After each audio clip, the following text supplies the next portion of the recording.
is in the building.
Back Nation. Sixers sickos. Oh, we gotta get hold up, bro. We gotta get the Joel Embiid doll here, even though he's not gonna play. We gotta get the crumble cookie box. We gotta bring it all back. We gotta get my little we got to get my little action figure, bro. My little Eastwood action figure. You see him. Look at the Sicko's hoodie, bro. Look at the Sicko's hoodie, man. We got to get him right. We got to get set up. What's up, my people? I'm back. We made it. We made it. Gunna is in the building. The 24-team lineup is back. Let's go. Ramp up season 2. Ramp up season 2. We are here. Ramp up season 2 is in full effect. Give me an audio check in the chat, 0 to 10. I'm using a broadcast headset. I wanted to do this so I'm not tied to the microphone, you know, so I can jump around and shit. But I don't know if what's going on? Listen, I was just in the gym, all right? I got beta-alanine running through my veins. So that's kind of what's going on. But I don't know if I'm going to be jumping around for a Sixers-Knicks preseason game unless VJ Edgecombe dunks on somebody's head. We'll see, man. We will see. Yeah. 72 people in here already. Hit the like button for me one time. Let me get some rosters up on my phone because it's going to be much like the Summer League, I would assume, because, you know, it's... Did we even hear anything about, like, you know, starters or, like, Tyrese Maxey playing or anything like that? Let's just go to, I guess, ESPN.com. I don't know. I'm watching mainly for VJ, Bona, and Justin Edwards. All right. Michael Salom, DJ, what is your level of trust? Listen, man. I had a girl once say to me, "Why don't you trust me?" And I said, I already trusted the process. So my level of trust for the Philadelphia 76ers is basically a 0. Come on, man. They've been scamming me since 2013. I don't trust this team at all. But that's the good thing about this season. We're, we don't need trust, man. We don't expect anything to happen. Did my camera just freeze? I think it did. What would Run It Back Philly be without a classic camera freeze? There we go. You know we got to get at least one camera freeze in.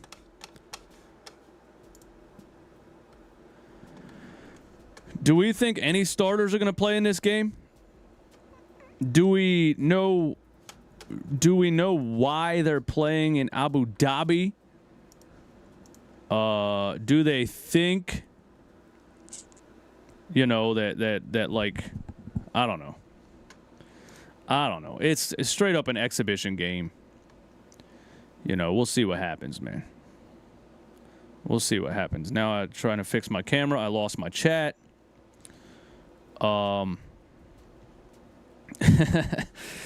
Yeah, I mean, we're going into the season with no expectations, man, and that's a good feeling, I think. Last season, bro, they really got us last season, man.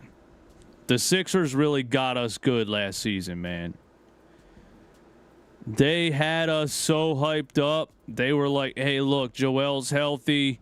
Just played in the Olympics. Paul George, we just signed Paul George. Championship roster. They had us thinking it was a championship roster last season. And, yeah, you know how that turned out. This season, we get to not expect that. If they surprise us and they are a championship roster, that would be great.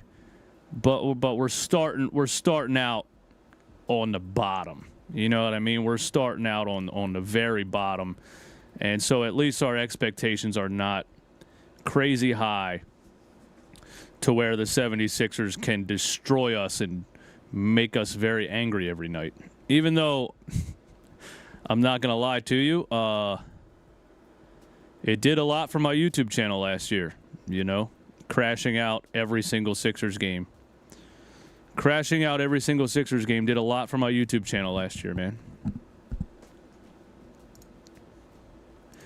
Yeah, hit the like button, hit the like button, hit the like button. Yeah. Give us a like, give us a like. Kyle Lowry might play. You mean in this preseason game? Or Kyle Lowry might play in the regular season? And do we really think Kyle Lowry is the fifth guard? Is he a fifth guard? Maxey, McCain's injured. Who are the guards? Grimes.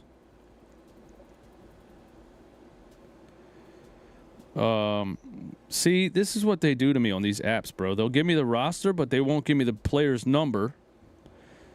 So then it's like, how the hell am I supposed to, let's go. I know Sixers players, so we'll go 2025 Knicks roster.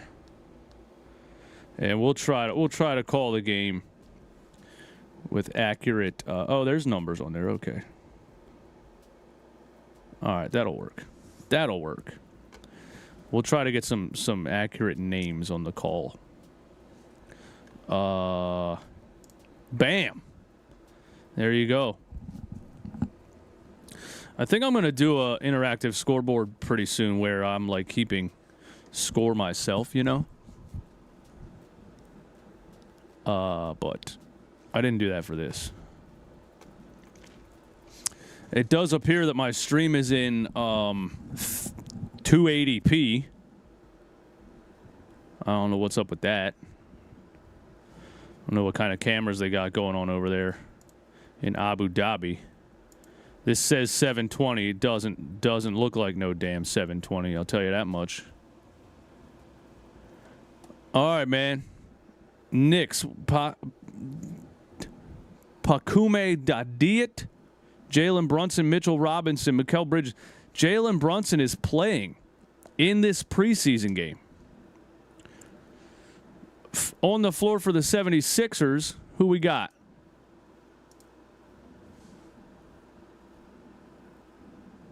On the floor for the 76ers, we got VJ Edgecombe, Adem Bona.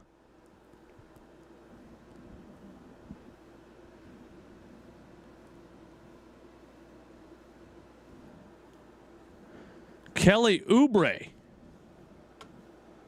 Kelly Oubre in year 10 is playing in a preseason game. That is Tyrese Maxey out there, right there at the free throw line. Maxey's out there. I can't get the bottom bar on YouTube TV to go away. I guess I got to watch it with words on the screen right now. Here we go. Here's Jalen Brunson. Little handoff. Karl Anthony Towns. Mitchell Robinson is out there. Mikal Bridges. The Knicks got their whole starting squad out there. The Sixers, of course, don't because they never do and probably never will.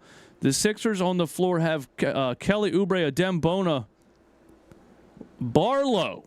Our boy Barlow is out there making his 76ers debut. Tyrese Maxey does look taller, doesn't he? Am I tripping?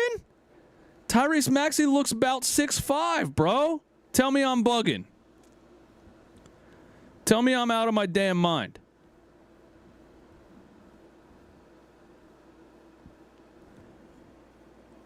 I feel like he looks taller. I don't know. Maybe it's the arm sleeve. Here's Jalen Brunson, top of the key. Round the screen. We got a trap almost at half court. Brunson's like, y'all double teaming? Remember that Devin Booker video? There's a three-point attempt. That is short off the front of the rim. VJ Edgecombe with the rebound. Kicks it up to Kelly Oubre on the fast break. And he's blocked from behind. I was going to say we almost got the first missed dunk of the season for Kelly Oubre, but he got fouled from behind by Karl Anthony Towns. No, by Mikal Bridges, I'm sorry. Looked like he got ball. Mikal Bridges disagrees with that. Referees are in regular season mode, bro. The referees are ramped up, ready to make bad calls for all season. Kelly Oubre misses the first free throw. Free throw number 2 for Kelly Oubre. Tsunami Poppy. And that one rolls in.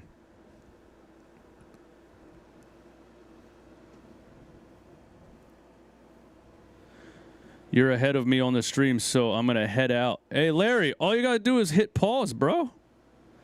Just pause. Just pause me for a second, man.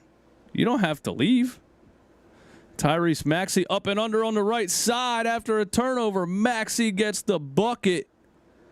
Sixers up 3-0.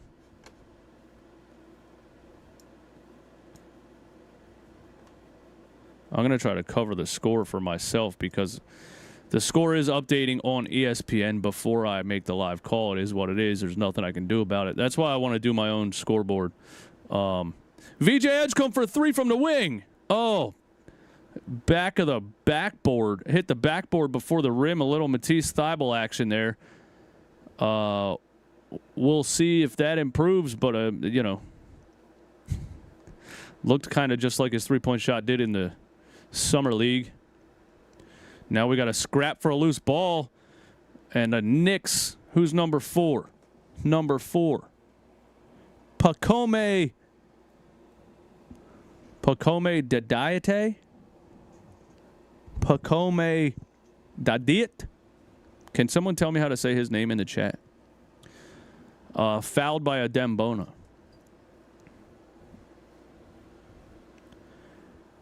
Pakume Dadiet. I feel like that is. Maxey, Kelly Oubre on the right side. VJ Edgecombe, right wing. VJ Edgecombe back to Kelly Oubre. Back to Tyrese Maxey on the left. He drives. Floater from the free throw line. Maxey with the 15-foot floater. Dottier. Hey, thank you for that. We got it. Dottier. Maxey hits the 15-foot floater from outside the free throw line. That was that rookie style Maxey floater. There's Dottier again for three. Missed it. Adembona the rebound. Hand off to Tyrese. Tyrese. Oh, he tried to throw the lob to Bona, but it got intercepted by the long arm of the law, Mikal Bridges. Bridges for three now. You earned it, and it's a miss. Mitchell Robinson almost had the offensive board in between two players, but VJ Edgecombe throws the lob to Adembona for the two-handed slam, and that's what we came here for. That's what we came here for. VJ Edgecombe runs the fast break and throws the lob to Adembona. That was beautiful. Now here's VJ again trying to do a little in and out dribble move and lost the ball, but it's going to stay Sixers ball. Look at VJ with the, oh yeah. It was a no look too. He looked at Maxey on the, woo! I didn't know VJ had that in his bag. He looked over at Maxey on the right 3-point line and threw a no-look alley-oop to Adembona. Let's go. Maxey to Barlow in the paint. Barlow, left-hand floater, back of the rim. And here's Jalen Brunson on the left side. Jalen Brunson up and under. Did they call that a... Bro. Brunson just got a foul call, and I watched him lean in, and I was about to say, is Jalen Brunson... Okay, it's a foul. It's a sweep through, but it's a foul. I was about to say out loud, is Jalen Brunson about to foul bait in a preseason game? And right as I was about to say it, he does a little dribble sweep through and gets Barlow with the foul. Barlow. I forget Barlow's first name. Somebody tell me in the chat because I can't mess with my windows right now. I mean, that's a reach in, you know. It is what it is. He hit him on the arm. That's a foul. Brunson misses the second free throw. Sixers up 7-3. Maxey. Justin Edwards is in the game. Maxey left side 3-point line. Trying to get in the paint. Mikal Bridges playing lockdown defense. Kelly Oubre a contested three. Justin Edwards, big offensive rebound. Back to Barlow, back to Tyrese. He throws a lob to Adembona, who gets his second dunk of the first quarter. My young king, Adembona, is out here just catching two-handed lobs left and right. Here's Brunson driving all the way in, a little lean in, tried to foul bait again, didn't get the call, but Mitchell Robinson dunked it back in. The refs were like, listen, man, we're trying to expand the game here. You know, we're nobody in Abu Dhabi wants to watch Jalen Brunson shoot free throws all day, so we're not calling that. Maxey tried to throw another lob to Adembona. Oh my goodness, bro. We're just driving and hitting double tapping triangle, dude. We're just running down the court, double tapping triangle, Adembona all day.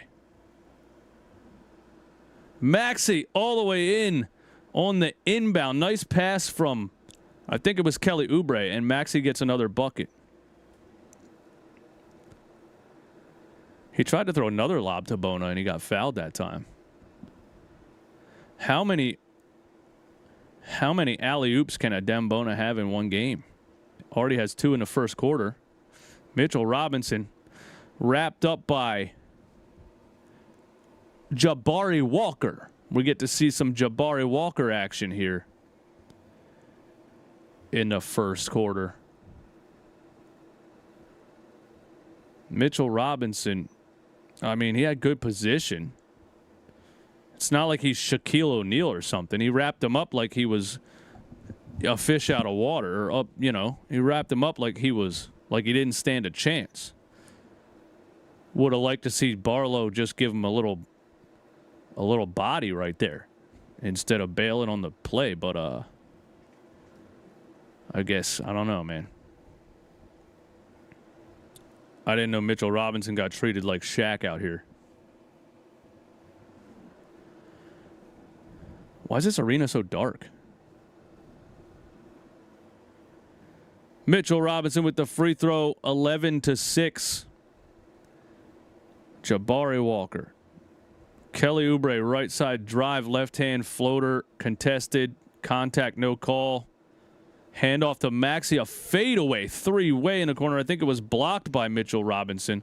And now we got Mikal Bridges streaking down the floor past Kelly Oubre. So we get a contested shot from Kelly Oubre. Then we get him giving up a fast break. And, you know, Kelly Oubre said that he's somehow working on his basketball IQ this offseason, but that series of events that I just witnessed was typical low IQ Kelly Oubre basketball.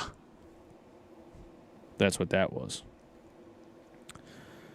Chris Connors, 76ers looking fresh without the old injury triplets on the court. Damn, bro, who's the triplets?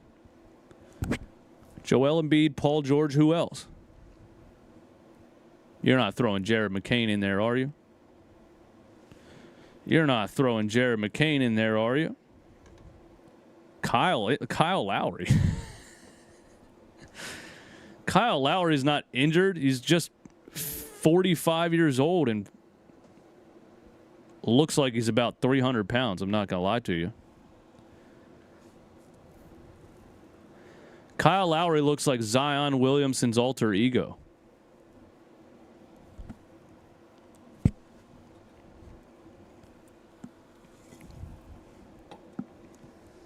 Put Kyle Lowry in this game, man.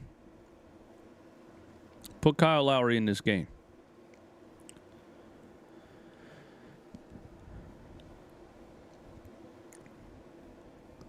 Get Kyle Lowry on Ozempic. I don't even know what Ozempic is, man, but I guarantee you it's terrible for you. Isn't it some kind of like diabetes medicine that makes you lose weight?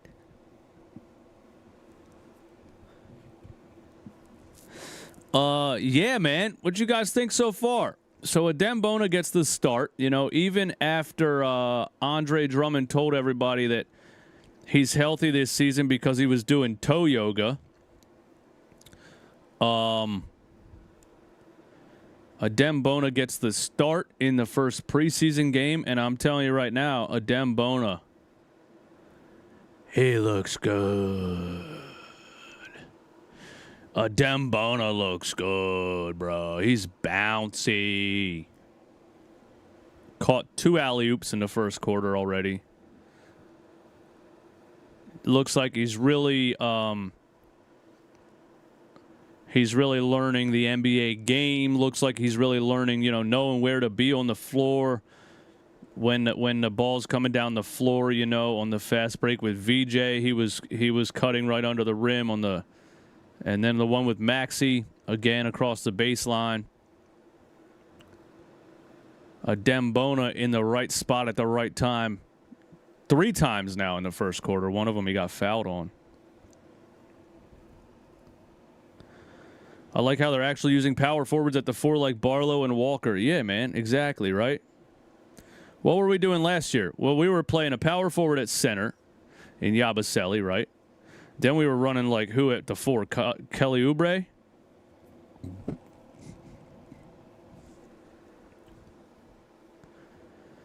Everything, this looks like it makes a little bit more basketball sense so far. Justin Edwards, number 11.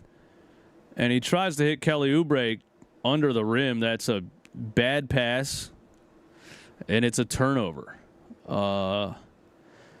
Justin Edwards with what I would call a Kelly Oubre-esque assist attempt right there. Just put the shot up, man. You don't got to get all fancy with it.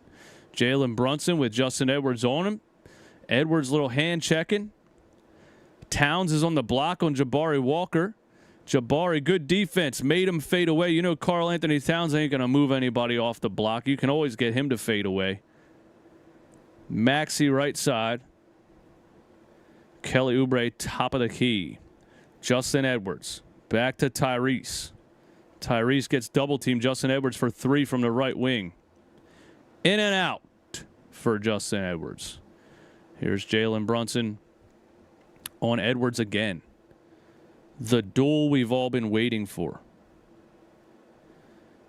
Towns and Robinson running a 2-man game. Little twin towers from the Knicks here. Would Tom Thibodeau have been? Did Tom Thibodeau ever put? Yeah, I guess he did. I think I remember in the playoffs he was playing Robinson and Towns together, with Towns at the 4 basically.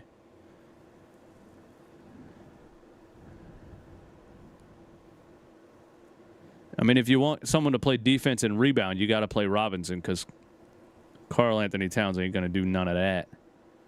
He's just going to sit out at the perimeter, shoot some jumpers, and yell at the refs. Foul, ref! Oh, my God!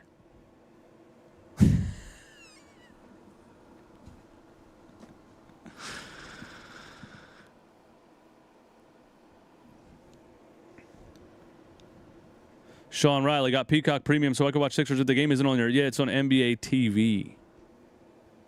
They got you good, bro. That's how the NBA does it, man. It's so hard to watch. You have to pay a subscription for every service imaginable to get every game because they're all on different services. Here is Josh Hart. Cat for 3. Back of the rim. Rebound. Jabari Walker. Jabari Walker might be nice, man. Jabari Walker drives right side, fouled by Josh Hart. And Jabari Walker's going to go to the free throw line. 174 in here. Hit the like button for me one time. Hit the like button for me one time. Let's get up over 200 by the end of the first quarter. Oh, yeah. Well, that's a foul on Towns. And he didn't think it was a foul somehow. But that was a foul on Karl Anthony Towns. Here is Justin Edwards, top of the key. We got a little VJ Edgecombe point guard action. I know somebody said that in the chat a while ago. I'm late. VJ Edgecombe, Dyson, puts up a nice looking shot. Didn't go in. Jabari Walker for 3. VJ had a nice little take there, navigating his way through the defense, but the shot didn't go. And there is the Sixers kryptonite. Deuce is loose, McBride. Every time I watch a Sixers-Knicks game, this guy scores 75 points. Kelly Oubre, fade away over Mikal Bridges. Let's go. Kelly Oubre with a little mid-range jumper right in Mikal Bridges' grill. Here's Josh Hart. Gets in a lane, kicks it out to Bridges. Bridges for 3. Oh, my God. Mikal Bridges missed everything on that three-point attempt. Hit the bottom corner of the backboard. I guess Mikal Bridges, still didn't really get it back ever since he changed his jump shot form for no reason 2 years ago. Oh, they called that a foul on Drummond for the little hand tap on Karl Anthony Towns. Damn, that's a soft-ass call. I should watch Andre Drummond a little closer, see if I can make some kind of assessment of how he's moving and how we can expect Andre to play defense this season. Because Nick Nurse is going to play him a lot. 14-13. Towns at the free throw line hits the second. 15-13. NBA TV Abu Dhabi Games 2025. Eric Gordon is in the game, ladies and gentlemen. Tyrese Maxey drives, throws a lob to Drummond, who lays it in. Nice little play there. Nice finish by Andre Drummond. Our boy Eric Gordon is in the game. He is 47 years old this year. And there's a pass attempt by Towns that's out of bounds. Turnover on the Knicks. Sixers have the ball. Tyrese Maxey on the right wing. Jabari Walker looked like he just ran over. Jordan Clarkson is in the game. Towns down the lane, big shoulder into Jabari Walker, and the foul. Towns finishes the play and gets the foul call. Jabari Walker goes flying onto the floor, and I eat my words calling Karl Anthony Towns soft. That was a big-time shoulder to the chest of Jabari Walker, who was trying to take a charge. I mean, hey, man. You're 6'10". Play defense. How about that? You're not. What are you? What are you doing? Why are you trying to take a charge, bro? What is this? The NCAA tournament?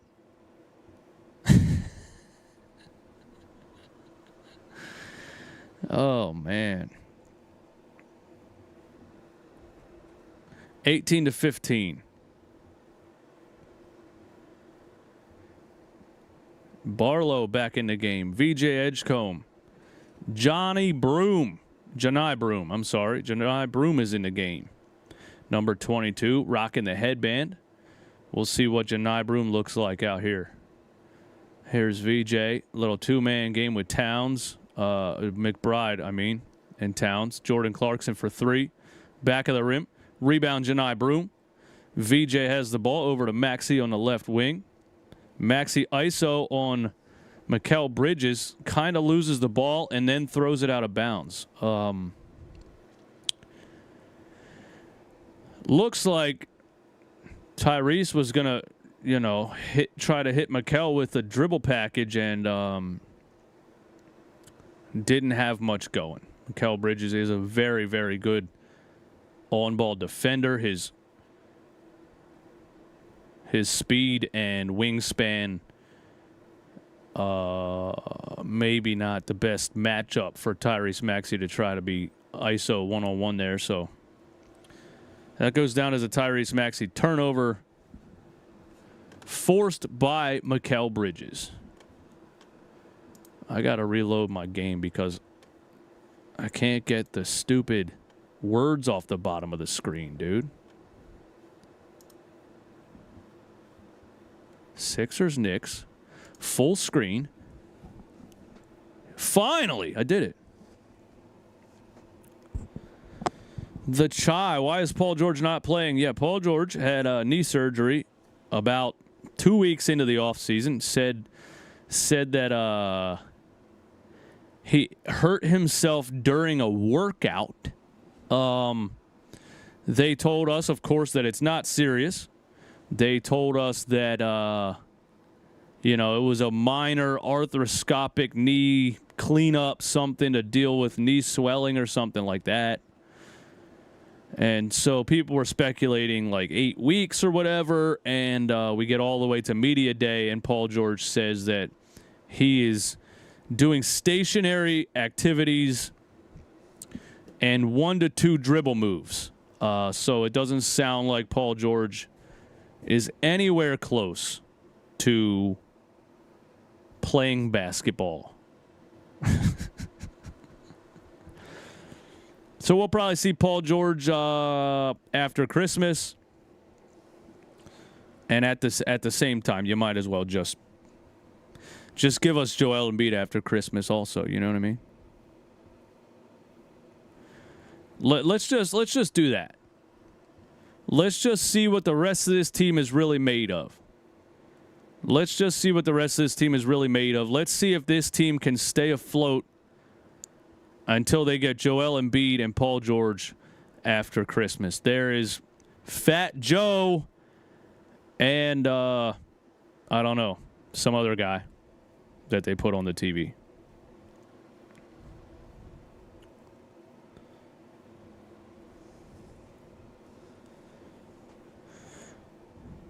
Gunna said they got Black Ops 7 beta out. Yeah, I don't know. I think I'm done playing Call of Duty, man. I played Black Ops 6 for a little bit, but As soon as the sweats get going, dude, I hate playing that game, man. As soon as the kids figure it out, it's just not enjoyable. Here's Jordan Clarkson, a floater in the lane. Pretty good defense from Tyrese Maxey. Clarkson got a couple inches on him. Maxey back to Clarkson now. VJ in the corner on the right side. Gets it back to Maxey. VJ looks like he doesn't want to create right now, man. VJ's looking a little, I don't know, he's looking a little nervous. He's looking like he feels like he has to get the ball back to Tyrese all the time. I would like to see VJ take some initiative here. And there is the man who never misses against the 76ers, Deuce McBride for three. VJ Edgecombe gets in a lane on Deuce McBride and finishes with the right hand. Is that VJ's first points of the game? I believe it is. VJ Edgecombe exploiting the mismatch there with Deuce McBride. And here is Deuce. A crazy fadeaway over Barlow from 15 feet. I told you guys, Deuce McBride has never missed a shot against the 76ers. It just doesn't even matter, bro. A double pivot fadeaway with a hand in his face. The guy's 4'11", dude. We get a little dump down to Janai Broom there from VJ Edgecombe. With Janai Broom gets the two-handed slam on the baseline. That's nice. That's nice. So he can jump. He can dunk a little bit, at least a wide open dunk. Maxey, a deep three-point attempt. Oh, my God, he missed everything. Janai Broom, offensive rebound, and airballed the putback. Sixers with two air balls in the same possession. Jordan Clarkson jacks one, tries to get a foul call. This is turning into a YMCA league pretty quickly. Janai Broom back to Maxey, drives, gets stripped by Deuce McBride, and they call the foul. My cord came out. I was like, bro, my mic died. My cord came out. Why get Jordan Clarkson when you have young MJ on your team? Deuce McBride, bro. Absolutely ridiculous. The guy loves playing the Sixers, man. Deuce McBride, Josh Hart, all these dudes, bro. They'll all score 25 apiece against the Sixers. Then they'll get against the Pacers in the playoffs and revert back to normal. They all go superstar mode against the Sixers, man. 25-20. Remember when Josh Hart shot 44% from three for an entire series and then shot 25% the next series? Yep, that's against the Sixers, man. Jalen Brunson trying to dump it down to Mitchell Robinson, and it's a turnover. 25-21. 40 seconds left in the first quarter here in Abu Dhabi. VJ Edgecombe, a pick and roll with Janai Broom. He hits the skip pass to Eric Gordon, who misses the three. Barlow with the putback. Look at us. We got wings that crash the boards. Did I just see a power forward in a 76ers uniform crash the boards and get an offensive rebound putback? I believe that I did. I haven't seen that for years. Shout out to, what's his first name again, man? I forget. Justin Barlow? Maxey drive, Maxey floater over Mitch. Cash money. Tyrese Maxey's locked in on that floater. He's locked in on that floater so far. Jordan Clarkson trying to get the strip from behind. That's going to be a no-go. And Maxey hits the floater. Let's check the what do we got? Box score. Let's get the box score go. Oh, Barlow. Here we go. Dominic. Why'd I call him Justin? Dominic Barlow crashing the boards, man. Dominic Barlow, 6'8", 215, 22 years old. Let's go. I've been screaming for like seasons, bro. Every NBA team has a bunch of 22-year-olds, has a bunch of 22-year-old athletes, and the 76ers seem to never have any. I think we have one in Dominic Barlow. What about Watford, man? Where's Watford at? Where's Trendon Watford at, man? Let's check the scores here. How do I scroll? Oh. Tyrese Maxey has, let's do all stats. There we go. Tyrese Maxey has 10 points, 2 rebounds, 2 assists, 4 for 8 from the field. Adem Bona, 4 points on 2 alley-oop dunks. VJ Edgecombe, 1 for 4 from the field, 2 points, 3 rebounds, 2 assists. He has done a little bit of everything. VJ Edgecombe has. He's done a little bit of everything, man. Janai Broom, 2 rebounds, 2 points. Andre Drummond, 2 rebounds, 2 points. Andre Drummond is a -6 in 3 minutes. Justin Edwards and Andre Drummond both a -6 in 3 minutes. I'm not overreacting to anything basically that's happening in this game. It is a preseason game, but Maxey's looking good if you ask me. On pace for 40 points. He's not going to play probably the second half, I would assume. But he is on pace for 40 points, a 10-point first quarter for Tyrese Maxey.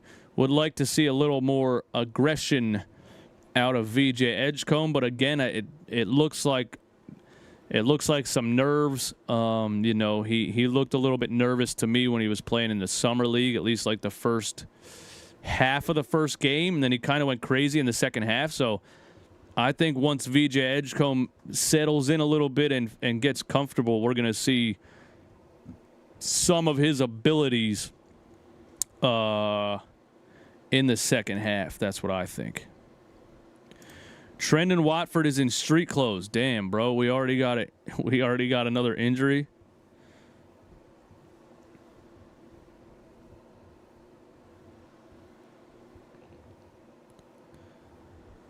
Do you think the Celtics are going to be a top 3 seed this year with Jaylen Brown leading the charge? Absolutely not.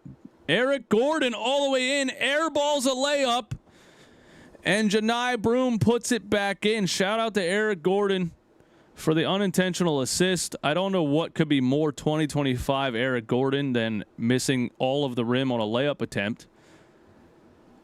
How much Eric Gordon are we going to see this year, man? Oh, my God, bro.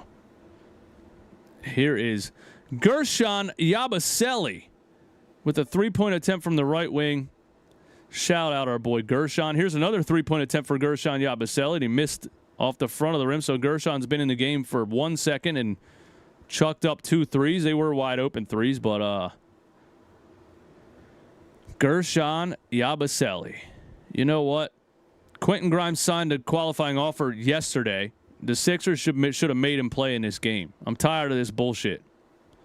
If you don't want to be here, that's one thing, but oh my God, who the hell's number 14? That was a ridiculous air ball. Who's number 14, bro? Let me get back here. Kennedy Chandler. Kennedy Chandler just chucked a wide open air ball from the left wing. Kennedy Chandler. I have no idea who that is. Never seen him in my life. He's 5'11", a $170. What? Dude, Kennedy Chandler is the size of me.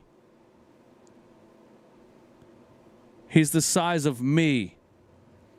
And I'm just a white kid from Hershey, Pennsylvania. 5'11", a $170. I'm actually a $185, but Kennedy Chandler. Never heard of him, man. Never heard of him. 27-27. Here is VJ. A little ISO. Drives left. Loses the ball. Kicks it out to Janai Broom for 3. Off the rim. Good shot attempt by Janai Broom, though. Now Josh Hart just falls down with the ball. I guess he expected a foul call. Then they call a jump ball. Uh-oh. Josh Hart looks hurt. He fell with no contact. Unless he was falling to try to get a foul call and now he has to make it seem like it wasn't a flop. But he might be hurt. I hope it's not like a ligament type of thing. Oh, he didn't even. I thought Chandler was close to him and fouled him. Josh Hart just went down by himself with nobody near him. I didn't see a rolled ankle. I didn't see anything.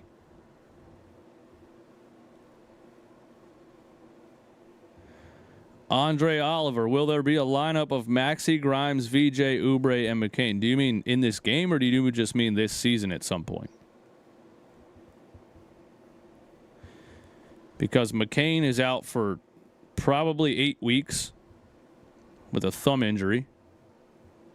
Grimes just signed the qualifying offer yesterday. He's probably not even. Grimes isn't even in the same country that this game is happening in.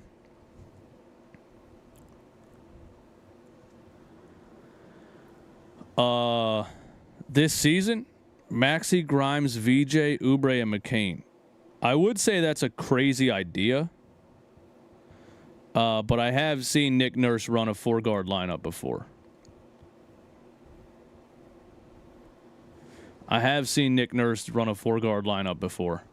Last year, he had a 4-guard lineup on the floor. I kid you not, guys.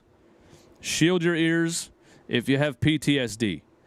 Last year, Nick Nurse had a lineup on the floor of Tyrese Maxey, Jared McCain, Tyrese Maxey, Eric Gordon. Hold on. No. Yeah, 4 guards in Yabusele. Yeah, I'm trying to remember who the 4 guards were. Reggie Jackson was one of them, dude. It was like Maxey, McCain, Reggie Jackson, and Kyle Lowry or something. All on the floor together. 3 point guards also. You could argue 4 point guards, actually. And that was in a real regular season NBA game. He did that. So I could see it because Nick Nurse is crazy. But I don't think there should be a lineup of Maxey, Grimes, VJ, Oubre, and McCain. That's really going small ball. Kelly Oubre being the tallest player out there at 6'7". My point being, we got too many guys that are the same size that do the same things. Well, the good thing is, Andre, that they don't all have to play at the same time. You know? That gives you the ability to have staggered lineups. That gives you the ability to have scoring guards on the floor every single possession, you know? I think when McCain is healthy and Grimes is back, Maxey, Grimes, VJ, and McCain.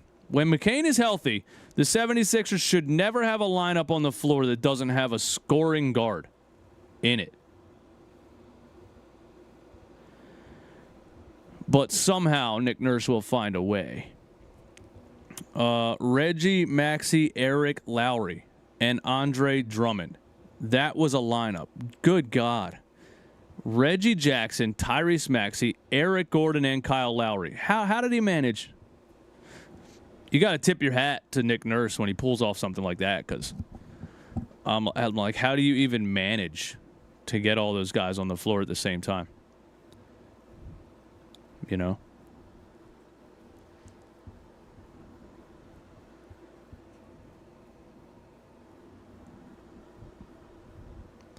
"48 minutes is not a lot of time to split between 6 guards." Well, good thing we don't have to split between 6 guards, Andre. I don't want to see Kyle Lowry or Eric Gordon on the floor ever. You should be able to stagger 4 guards in an NBA game. If everyone's healthy and Kyle Lowry gets on the floor, I'm out of here.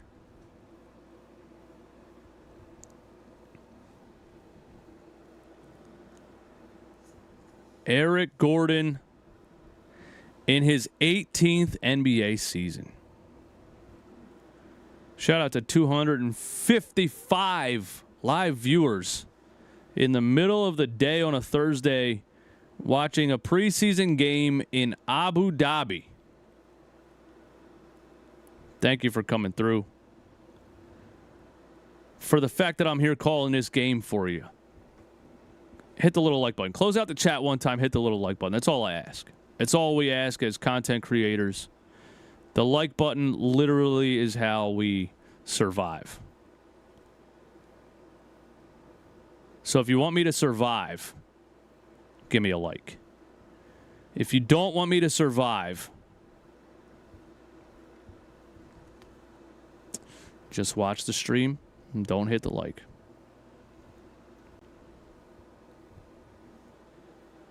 What are they saying about Josh Hart here? Did they say something about Josh Hart? I mean, I would imagine he's not coming back. It's a preseason game.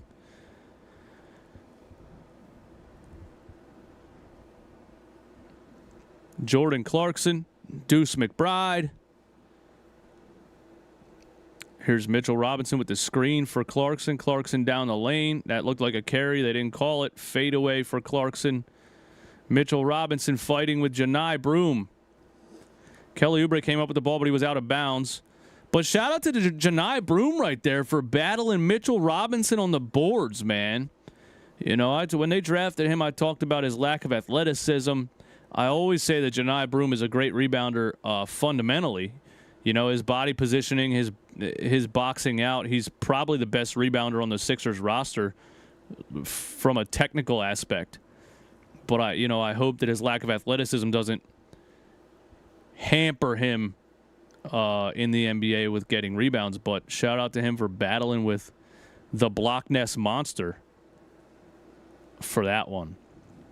And now we have a foul call on Kelly Oubre on a layup attempt by Dottier. Is it Dottier? I forget again.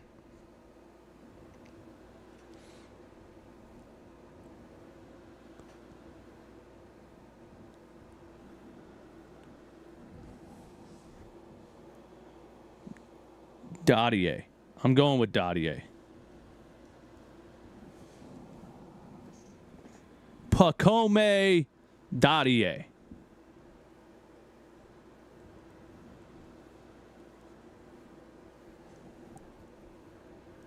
Man, I don't even know who some of these dudes are, bro. Sitting courtside, but doesn't feel like basketball fans. That's all I'm saying.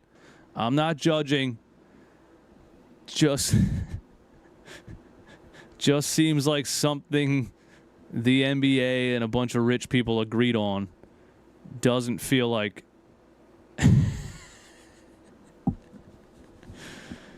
hey man, maybe they're NBA fans. Maybe I'm judging. Deuce McBride, oh, that was Clarkson again.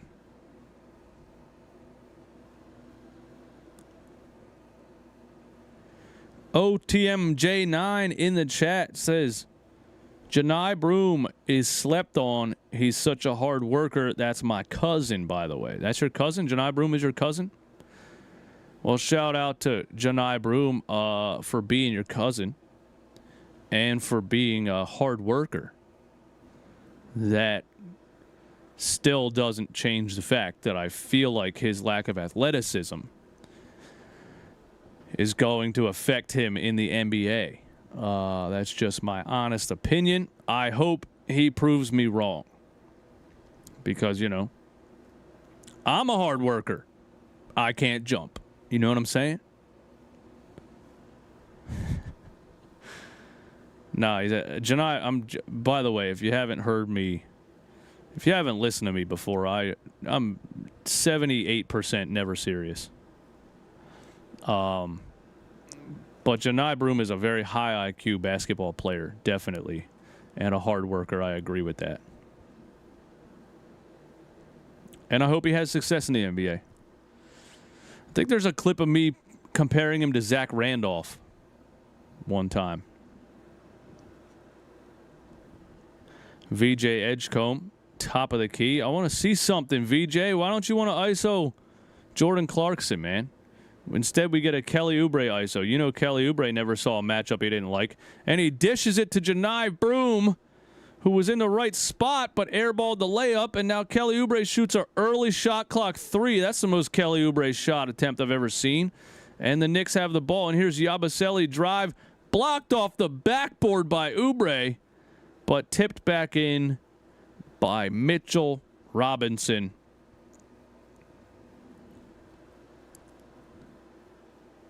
Oh my God, VJ Edgecombe caught a pass going down the lane and tried to end somebody's career. What the hell was that? That looked like a glitch in the system. That looked like, that looked like somebody making a 2K video where they're like, I made a guy with a 100 running dunk. That looked like a spam NBA 2K YouTube video. My player 100 running dunk. Dude, VJ Edgecombe went down the lane and jumped higher than I think I've ever seen a 76ers player jump. AOTM, shout out to you, man. I'm not trying to slander Janai. You know, I just was trying to, I just like to give my honest opinion here, but thank you for the respect. Respect to you also. Respect to your cousin Janai.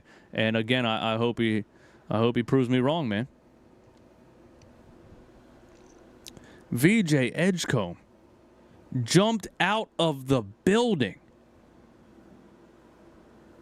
Caught a foul on Mitchell Robinson. Man, I wish he would have dunked that.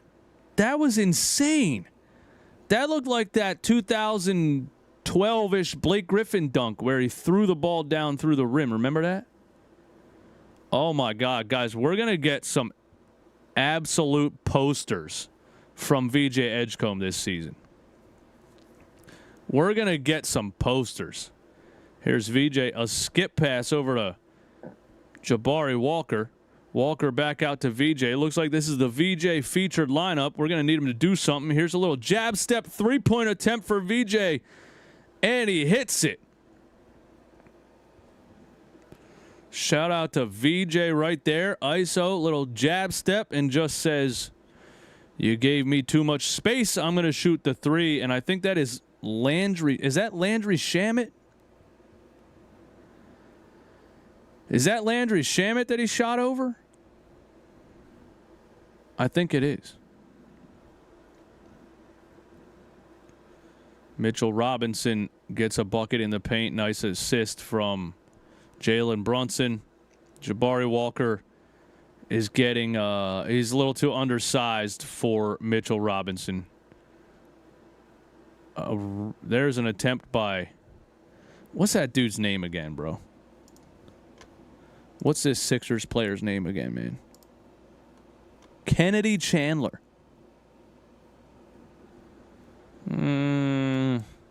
Where did he come from, man? I'm not, no shade, man. But I feel like I've seen enough of Kennedy Chandler already. I feel like I've seen enough. I haven't seen much of Justin Edwards yet. He's in the game, but you know. Chandler back to Maxey, so we got Kennedy Chandler at shooting guard. Oh my God, he's bad, dude. Oh, he hits the mid-range jumper, but getting there wasn't pretty. Maybe he's just nervous. Maybe Kennedy Chandler's just nervous. Now he gets his ankles broken by Jalen Brunson and gives up two. I'm not trying to roast him. I don't know. Maybe he's nervous or something. Hasn't looked great so far. Tyrese Maxey, left side. Tyrese Maxey on Landry Shamet. Shamet with the defense. Jabari Walker lost it out of bounds, but it's off of Karl Anthony Towns. Jabari Walker kind of looks like oh, man. Who's the big man the Sixers released with Isaiah Joe at the same time? There's Justin Edwards for three, back of the rim. Kennedy Chandler's a Tennessee legend. He might just be a little, I don't know, a little out of sorts in his first Sixers preseason game. Here's Towns. Oh, Maxey almost had a turnover. Bridges for three. Bridges splash. Mikal Bridges drills the three. Maxey.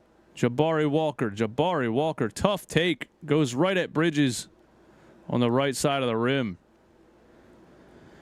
And wins the matchup. Oh.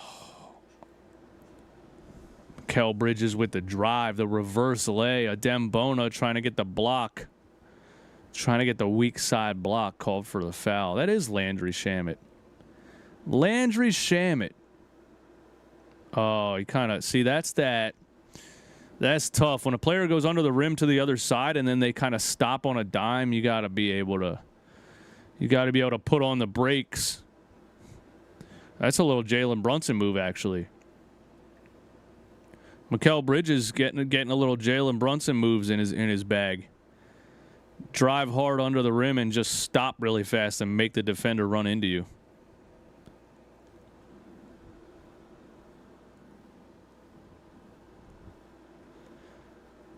Yabusele almost had the offensive rebound there on the missed free throw, but Sixers have the ball. Kennedy Chandler, Tyrese Maxey, Jabari Walker. Maxey top of the key. Maxey back to Walker. Jabari Walker doesn't want to shoot the three. Maxey over to Justin Edwards. This is looking like some terrible, terrible offense right now. Jalen Brunson for three after a Sixers turnover. That's off Jabari Walker, the rebound. This is not looking good. Can we run a play? Do we know how to get a guy open? Do we have any strategy whatsoever? We're just kind of passing the ball around the three-point line. We're just passing the ball around the three-point line.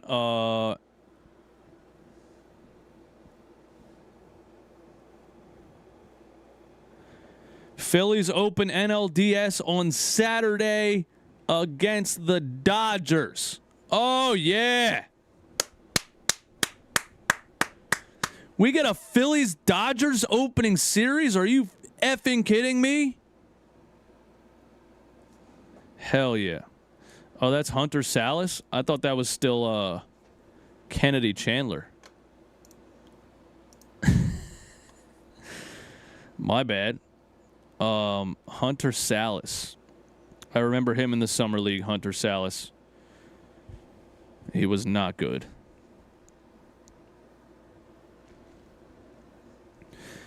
Yeah, they're just Sixers don't look like they're running a whole lot of offense right now. They're just passing the ball around the perimeter trying to go ISO. It's looking like very Doc Rivers / Nick Nurse offense, which is no offense, actually. Nick says Phillies are winning that series. Don't fear the Dodgers. We'll see, man. I don't make baseball predictions because you just never know, dude. Either everybody's hot or everybody's cold, man. Whoever catches fire at the right time wins the World Series. That's just how it goes, if you ask me. Jalen Brunson drives left, spins through a double team, kicks it to Mikal in the corner. What a drive. What a pass by Brunson. And Bridges hits the three. Sixers down 5. Here's Justin Edwards, top of the key. Brick. Did Justin Edwards have a Cinderella season last year? Maxey for 3. Oh, my God. Maxey almost missed everything on that one. This is...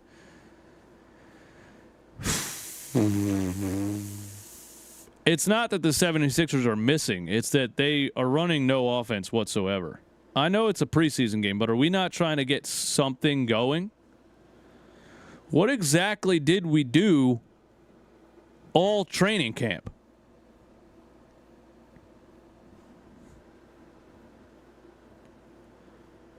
This, I mean, you know, the Sixers post their videos and pictures from practice all the time. And you come out here looking like 5 dudes just showed up and said, you know, hey, I got next. Check ball. Hey, who got next? Hey, let me get next, man. Let me get next. That's what it looks like. Looks like 5 random dudes out there just passing the ball around, chucking shots.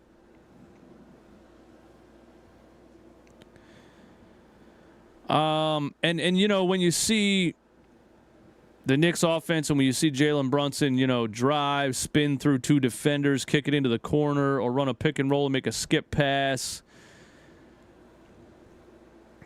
I don't want to exaggerate from a preseason game, but I feel like the 76ers still have an issue. And it is the fact that Tyrese Maxey is a 2-guard and they don't have an actual facilitator.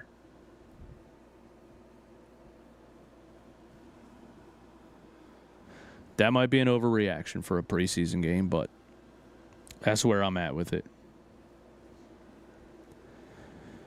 You know, I was really excited to see Jared McCain at the 1 this year with Maxey at the 2, and then McCain tore his thumb. McCain probably wasn't going to get the point guard start anyway because Nick Nurse hates him. We'll see, man. Sixers are 1 for 20 from 3. Is that true? Team stats. The Sixers are 1 for 16 from 3.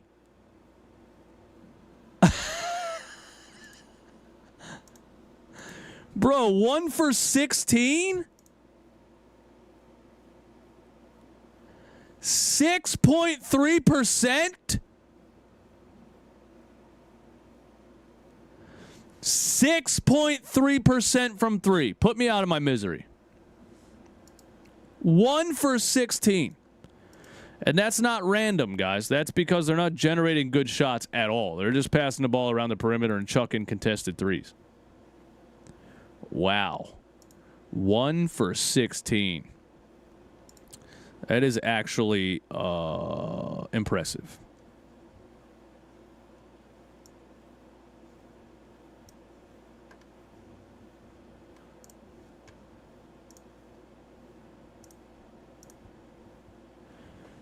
That's impressive if you ask me. 1 for 16. Wow. Michael Jordan, thank you for subscribing to the channel. Welcome. We'll be right here. Every single 76ers game, we will be right here. This is 47-41. Knicks on top.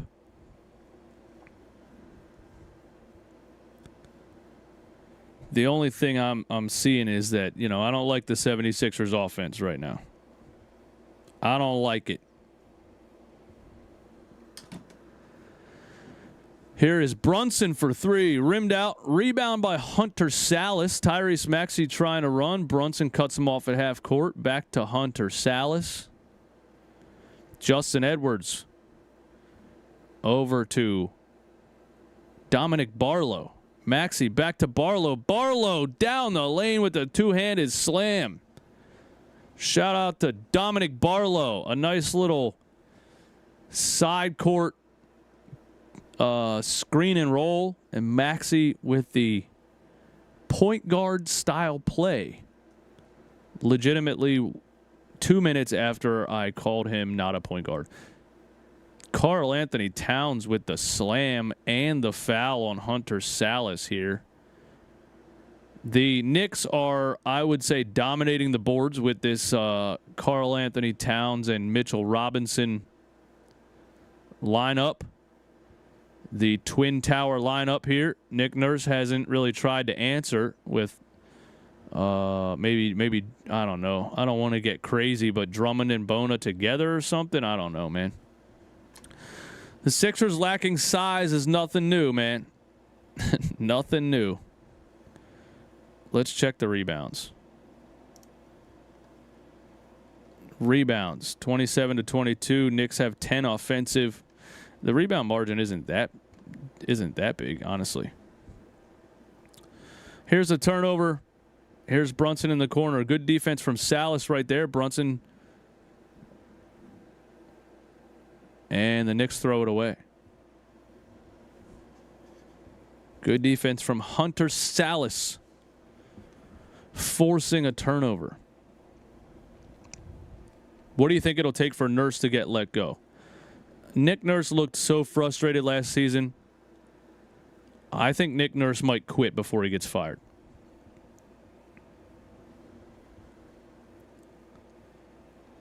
The team was constructed with the assumption that Embiid would be healthy. How many years are we going to say that, bro? How many years are we going to say that, man? And I'm not saying you're wrong. How many years are the 76ers going to build a roster around a guy who's never there?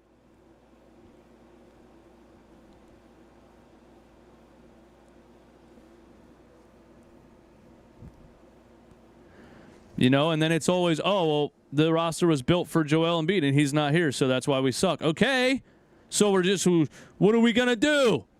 Are we just going to suck until he retires? You know what I mean? I feel like that's Josh Harris's plan.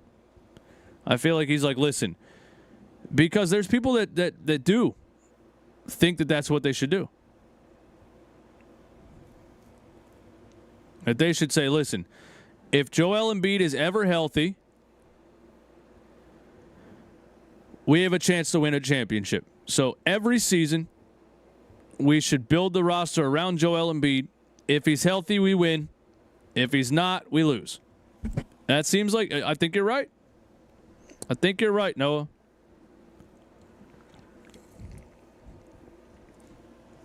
It's the Philadelphia if healthies until further notice. If healthy, we win.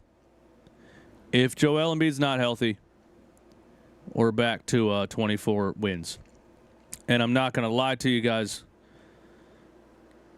The first half of this preseason game kind of looks like that 24-win team.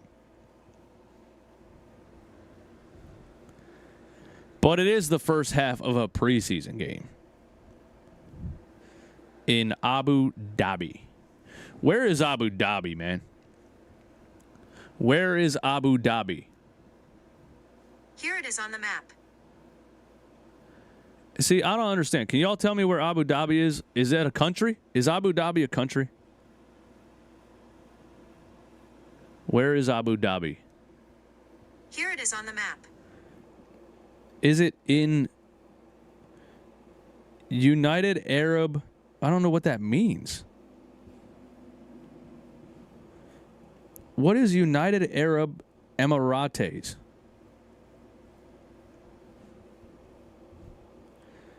So we're just calling it the Middle East? Is that what they call it? Do they call it?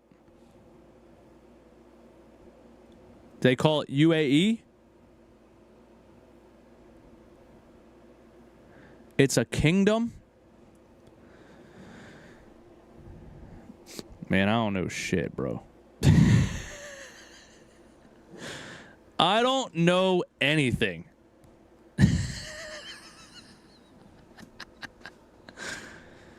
Emirates. Okay, that's easier to say. I was like, bro, what is Emirates? Emirates. That makes more sense. The Kingdom of Emirates. Okay. I don't know, dude. I mean, I played Assassin's Creed Origins. That was pretty sweet. That's as close as I got. That's as close as I got to knowing anything about the other side of the Pacific Ocean or Atlantic Ocean. Are these the guys that paid all the golfers $100 million? All right, here we go. Maxey, top of the key. Left side. Maxey, ISO, Mitch Robinson. See, that's where you would, like, you got the mismatch. You want to see Maxey have an ISO game. Justin Edwards for three. Brick.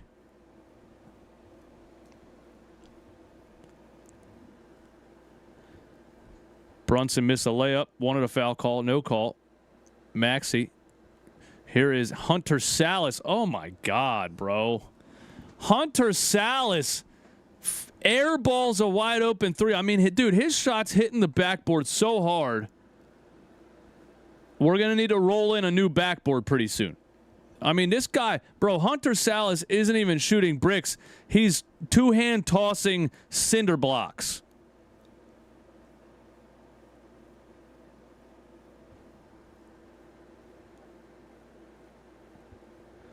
How do we end up with NBA players that can't shoot? How's that even possible?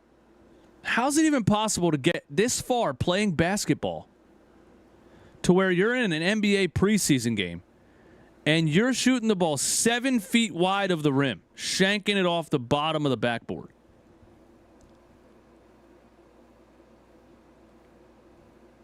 I don't get it. I feel like there's a kid down the street at Hershey High School that could make that shot.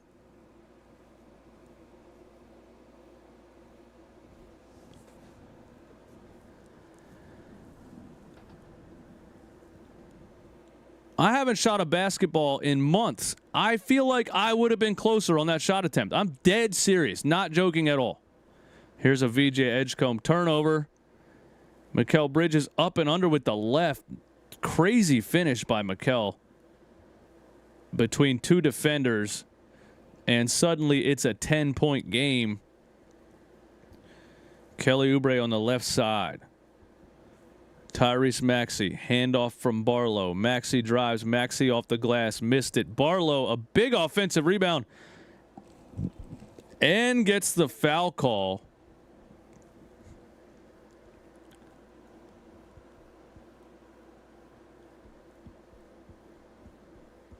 Wow.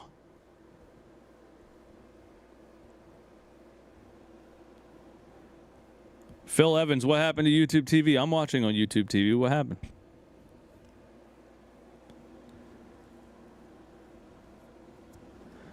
$10-point game. I don't know what the Sixers are going to do in this game specifically to get some kind of momentum, but it just looks like they can't really get any good shots against this Knicks defense right now.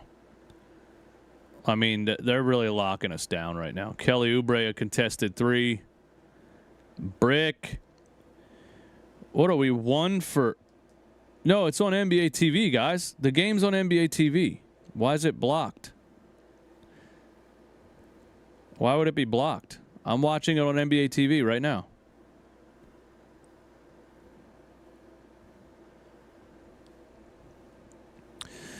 The crazy part is we're only down by 10.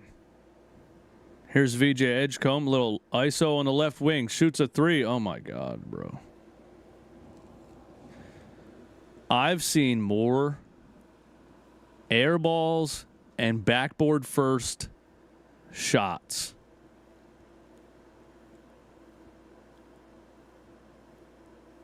What do you guys mean it's blocked out?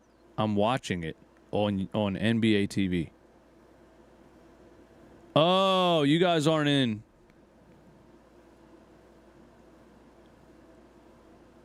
Via YouTube TV, it's blocked. But I'm watching it on YouTube TV. What are we doing? What are we doing wrong here?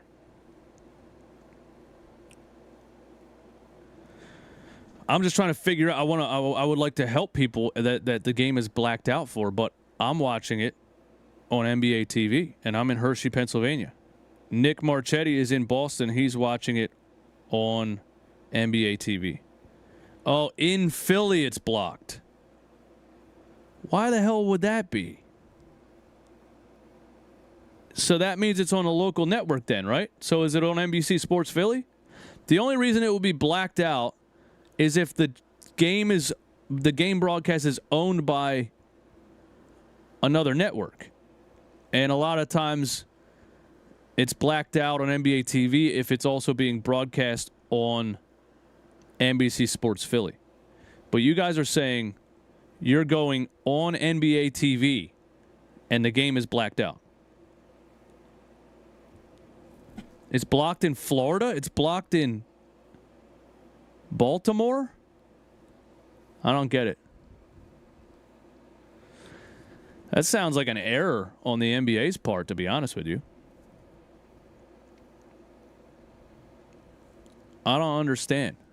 But, you know, just another example of the NBA making it so difficult for fans to watch games. It's insane, dude.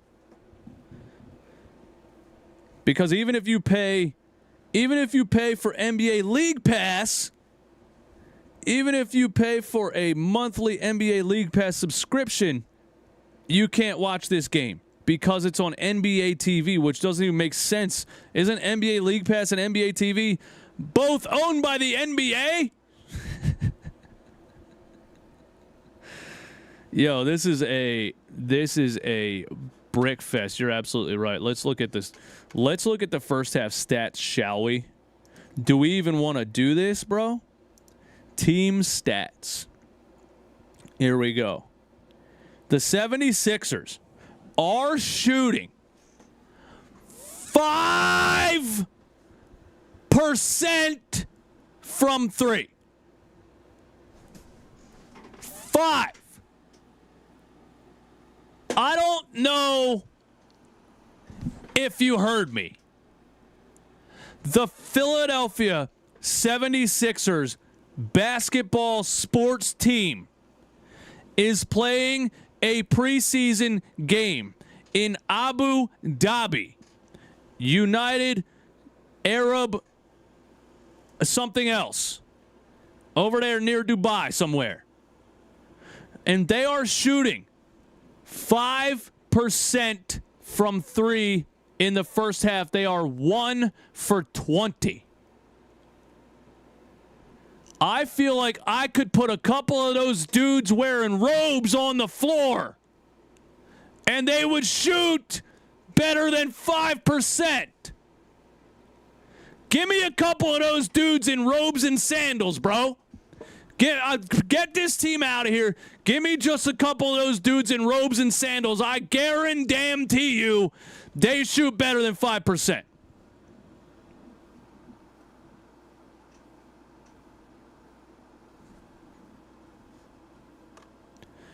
And those dudes don't even play basketball, bro.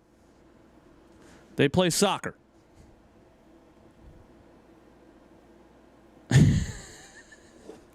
That shouldn't be offensive. They're wearing robes and sandals. I'm not. I'll be right back.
You know what's crazy, man?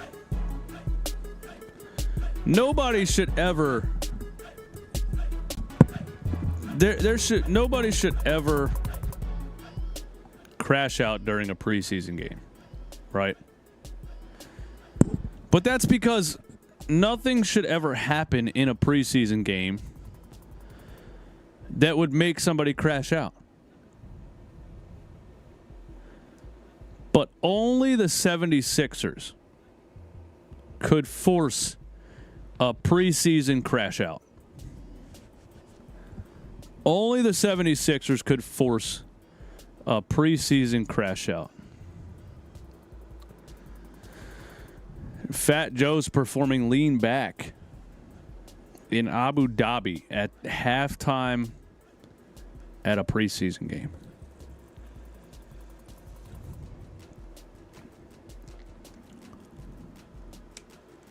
Shout out to Fat Joe, man. He's been doing it for a long time, bro. Fat Joe had a song with Big Pun titled Twins 97. 1997, this dude was rapping with Big Pun. 2025, he's still out there.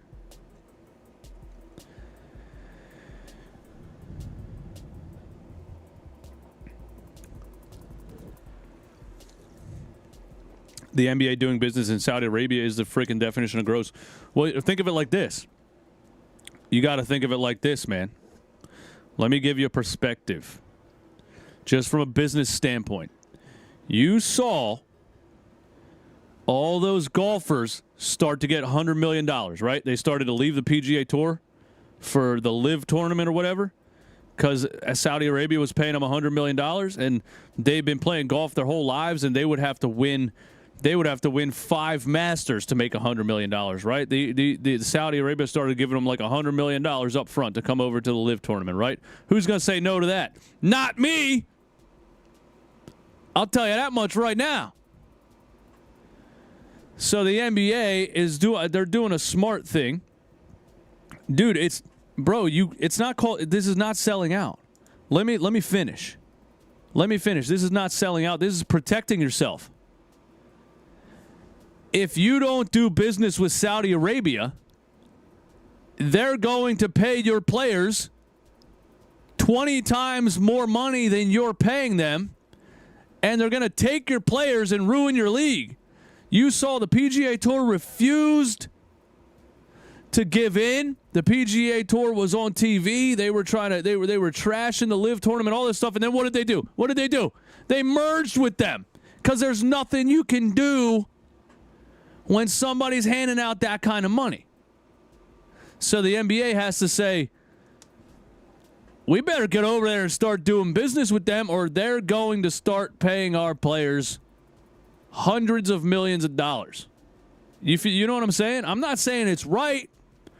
I'm not saying it's moral. I'm just saying from a business standpoint, you might want to get a head start and get, That's what it feels like to me. That's what it feels like to me. It feels like the NBA has to start working with these countries to prevent them from building a league that can rival the NBA by just flat out paying players hundreds of millions of dollars more than they're getting in the NBA, which is wild because players in the NBA are getting hundreds of millions of dollars. What would I thinking of it in terms of the LIV tournament and the PGA Tour? Like, NBA players are already getting hundreds of millions of dollars. Do I even want to know how much money Saudi Arabia could offer SGA, for example? You know what I mean? Do I even want to know how much money they could offer Luka Doncic if they really wanted to? It might happen, dude. I feel like soccer, though, I don't know too much about it, but didn't they sign somebody who's like 40 years old who isn't really dominating anymore anyway? Yeah, Ronaldo. Yeah. Like, I guess it's, I don't know, man. Golf is one thing because golfers aren't really being paid a salary by a league, and you know it's prize money to win tournaments, right? So buying out golfers seems like it was a no-brainer, but how much money would you have to pay an NBA player who's already on a $500 million contract or whatever, $400 million, whatever, or like NFL players, like if Saudi Arabia wanted to start their own football league, how much money would they have to pay football players to get them to come over there, you know? And I said, who's saying no to that? To be honest with you, I probably would say no to that because I don't care enough about money to go to Saudi Arabia. Like, when you really think about it, bro. And Yams and D Comics, I respect you for saying that. When you really think about it, what does that amount of money get you? You know what I'm saying? I always wonder, dude. I always wonder, like, when somebody makes $50 million a year, right, and then they push their way out so that they can go get $100 million, like, what does that extra $50 million get you when you already made $50 million, you know? I just don't really know what are they spending their money on?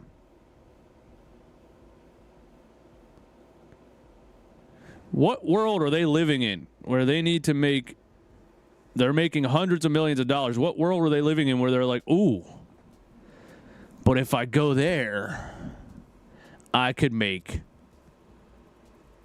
$600 million. But like, bro, $100 million is already enough money to afford life and your kids' lives and for generations, you know? So I just don't really understand what going to Saudi Arabia to make $600 million versus $50 million. I don't understand really the difference. Maybe I'm just a naive regular person over here. But like, I don't need to buy a yacht, you know? I don't need to have all this stuff.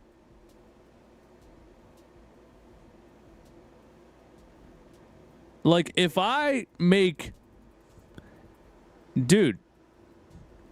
making $500,000 a year, which is less than the NBA minimum, I would feel like I was rich, right? I don't know what else you need in life. Do you need more houses? Do you need more cars? Do you need to buy a yacht? I don't understand it. I never will. Anyway. You know, if I can go to a restaurant and afford the tab and I can pay for my house, like I'm pretty happy.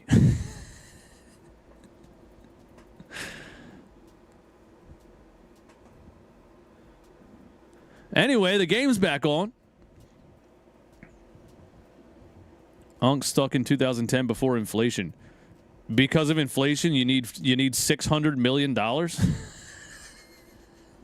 What?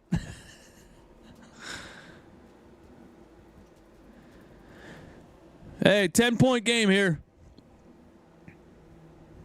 Let's see if the Sixers can shoot better than 1 for 9,000 in the second half of this preseason game. Here's Tyrese Maxey on the elbow, and it's a turnover. Man, the Knicks are hounding us defensively, and we do not have an answer for it. Here's Landry Shamet for 3. Missed it. Kelly Oubre the rebound. VJ Edgecombe on the right wing. Jordan Clarkson's been locking him down, man. Maxey drives. Maxey dish to Bona. Adem Bona goes right at Yabusele. Gets blocked. Jordan Clarkson beats everybody down the floor for a two-handed dunk. I feel like this is going to get ugly pretty fast. I feel like this is going to get ugly pretty fast, man. Kelly Oubre, top of the key. Kelly Oubre drives through a double team. Gets the foul called, I think, on Yabusele.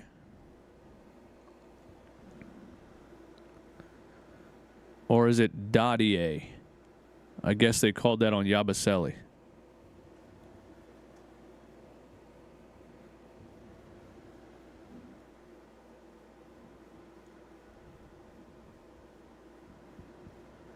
Yeah, like, you know, I guess rich people live a different lifestyle, you know? I mean, I shop at TJ Maxx, dude. You know? I guess rich people go buy, like, Balenciaga socks for $900 for some reason. I'm in TJ Maxx heavy. I'm in TJ Maxx heavy, bro. I could take $200 in TJ Maxx and ball out.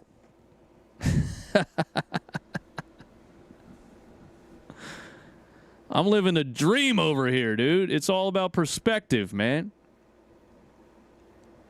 I hit the Adidas outlet, bro. 50% off the whole store plus the coupons, man. I'm getting kicks for $30. Landry Shamet just tried to dunk on everybody.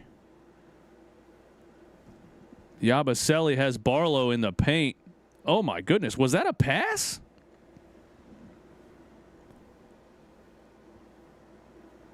Yeah, I hit those deals in the Adidas outlet, man. They got the 50% off the whole store, right? Then you find the shoe that's on clearance. Forget about it. Sometimes you can get a pair of nice Adidas for like $27 in there. Strategy. Here's Dottier. Yabusele on a Dembona. And Jordan Clarkson around a screen pulls a little Jalen Brunson screen flop action. When are they going to take that out of the NBA, man? That's the Damian Lillard special right there, man. That's the Damian Lillard special. Look, you go around a screen, and then you jump back into the defender.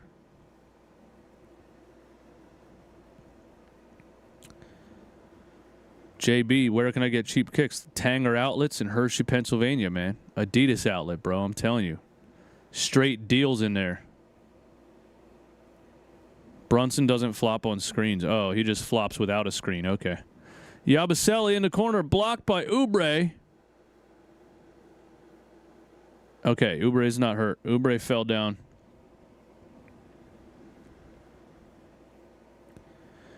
Hey, Benjamin, man, it's all fun in here, man. Why are you so angry? Thank you for coming through the stream. Thank you for listening. I am a Sixers fan. I do hate Jalen Brunson. I do think he's the biggest flopper in the entire NBA. But it's okay, man. It's okay, Benjamin. It's okay to have a difference of opinion.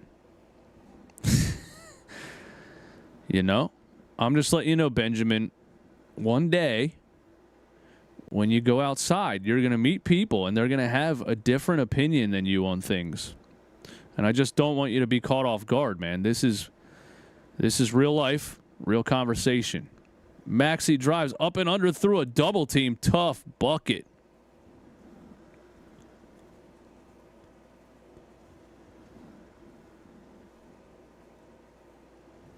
Tough bucket. Dude, the fact that the Knicks are only up by 8 is a little bit. Actually, you know what? It's a lot of bit embarrassing. And Maxey turns the ball over again. I was going to say it's embarrassing, and then another turnover. Here's Dottier drives, dish to Yabusele. Back out to Clarkson. Jordan Clarkson on Maxey. Puts a little hook over top of him. Clarkson wins with the height advantage on Maxey on the block. And it's back to a 10-point game. Here's Barlow, a little behind the back action. Kick out to VJ Edgecombe. Catch and shoot 3 for VJ, and he missed it. Damn.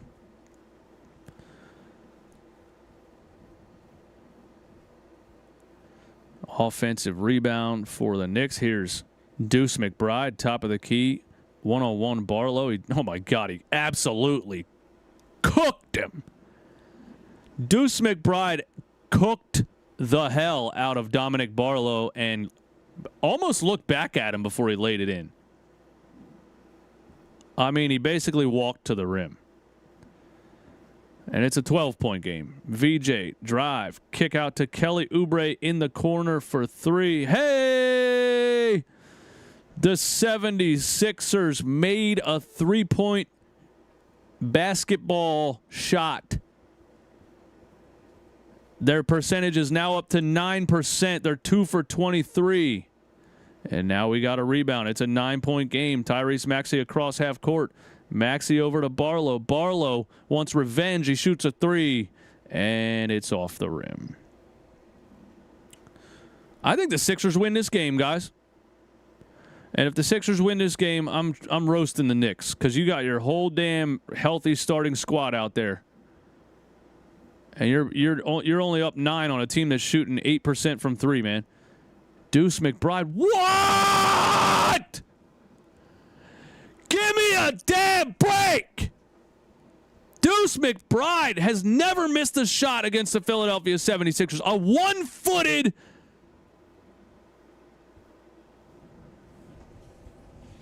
Dirk Nowitzki fadeaway. A one-footed Dirk Nowitzki fadeaway from Deuce McBride. Dude, a one-footed Dirk Nowitzki fadeaway with the hand in his face. Oh, my God. It's like when you play 2K My Team and a dude has like a 99 diamond card. You might as well just turn the game off. Why would that shot go in?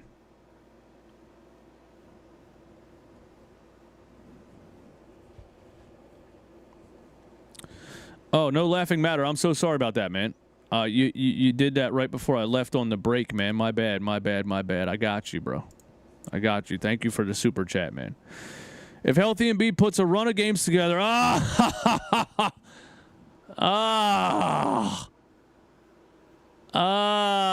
bro, there's no way. The first official super chat of the season and the first 5 words of the super chat is, if healthy, Joel Embiid.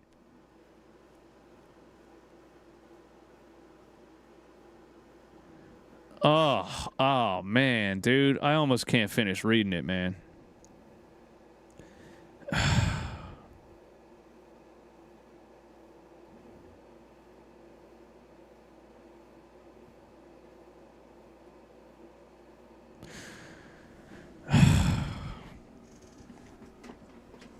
All right, let me read it. If healthy Embiid puts a run of games together, would you trade him before he breaks again?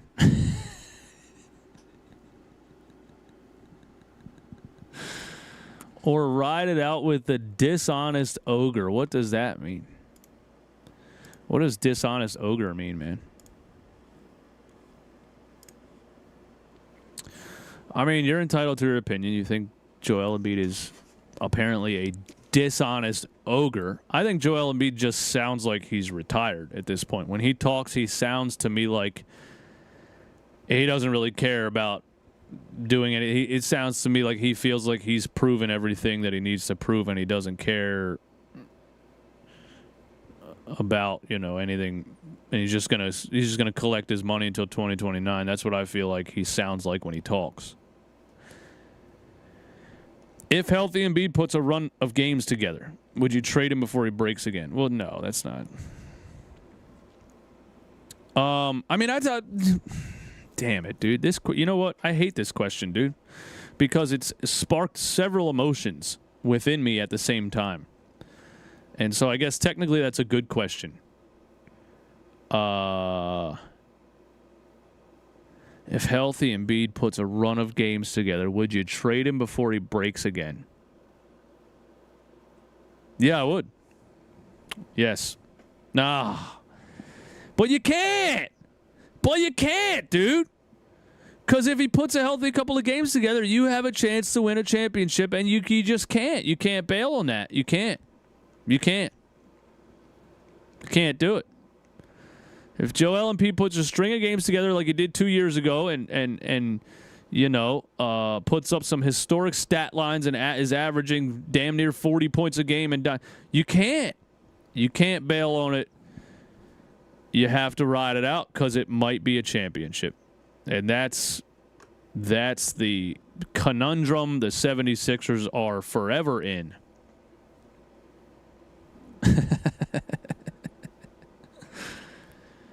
$61-50. Deuce McBride on the right side. Eric Gordon is on the floor, ladies and gentlemen. Deuce McBride, a wide open three. Oh, he missed it. Wow. Deuce McBride actually missed a shot. There's VJ, tries to get the ball over to Oubre. I'm not sure why he's passing the ball there.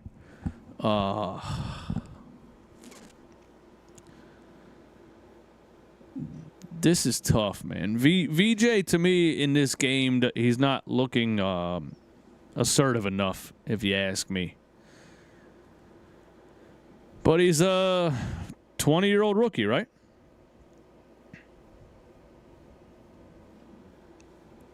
He's looking like a rookie, man. That's what he's looking like in this game.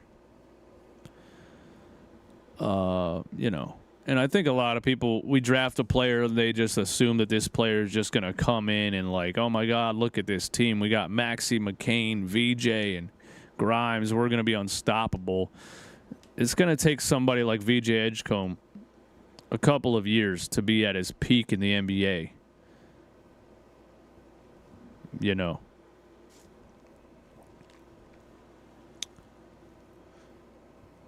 Or maybe not. Maybe he develops a lot faster than that. But right now he looks like a 20-year-old rookie. You know, that's what he is.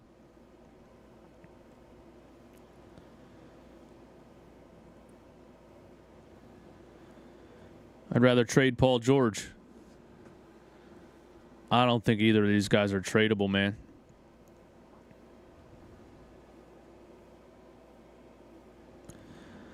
I don't think Joel Embiid or Paul George are tradable at this point. It's too much money and too little production. That's what it is, man.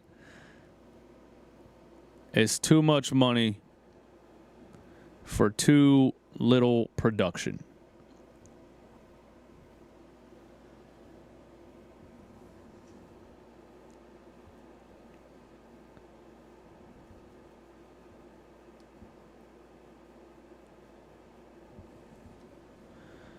Does Dominic Barlow look like Eric Andre?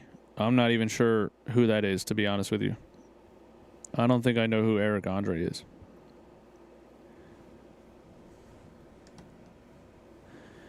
You think VJ can become Dwayne Wade?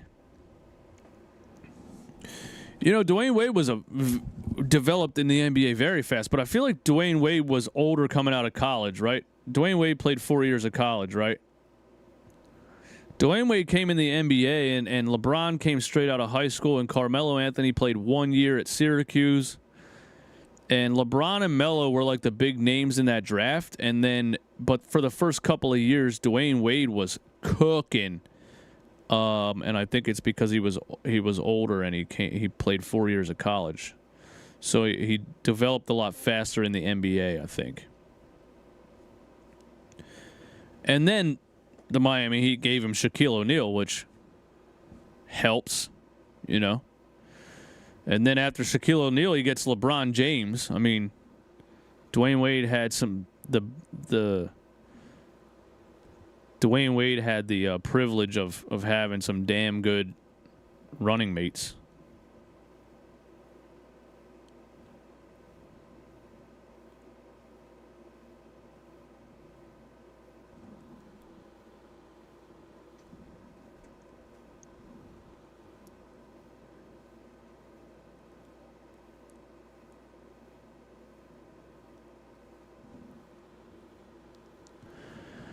$61-50. The Sixers are shooting 34% from the field, 9% from three, and somehow are only down by 11 points. It doesn't seem like they've been able to generate any offense whatsoever, really. Eric Gordon drives, misses a layup. Dude, what? Guys, it's 2025 and I'm watching Eric Gordon drive to the rim. This is real life. This is really my life. It's 2026 almost. And I'm watching Eric Gordon drive to the rim and miss layups off the bottom of the rim, dude.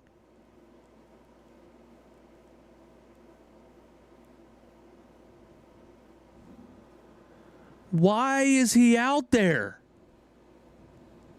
Why is he out there, dude? You're 40, dude. Stop doing this. Stop it, man. Eric Gordon needs his family to have an intervention. They all need to. He goes home. They're all. After this game, Eric Gordon needs to go home. And his whole family's in the living room. And he's like, what's this? And they're like, Eric, we need to talk. We need to talk. You are no longer good at basketball. But you won't stop playing basketball. And every time you drive to the rim and your feet don't come off the ground because you can't jump anymore and you miss a layup by hitting the bottom of the rim, you embarrass the whole family, Eric. So we're all here and we're all asking you to please stop playing basketball, Eric.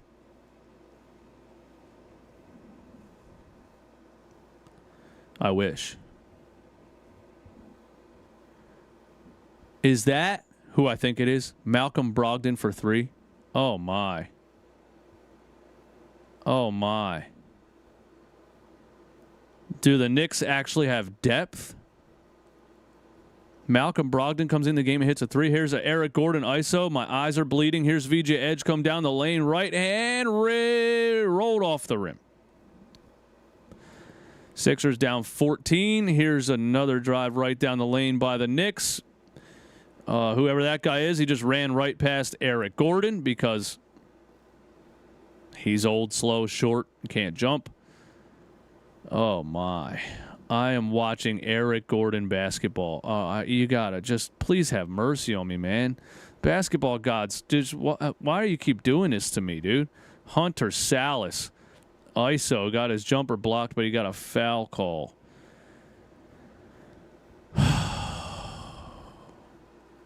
It's 2026, and the basketball gods are making me watch Eric Gordon.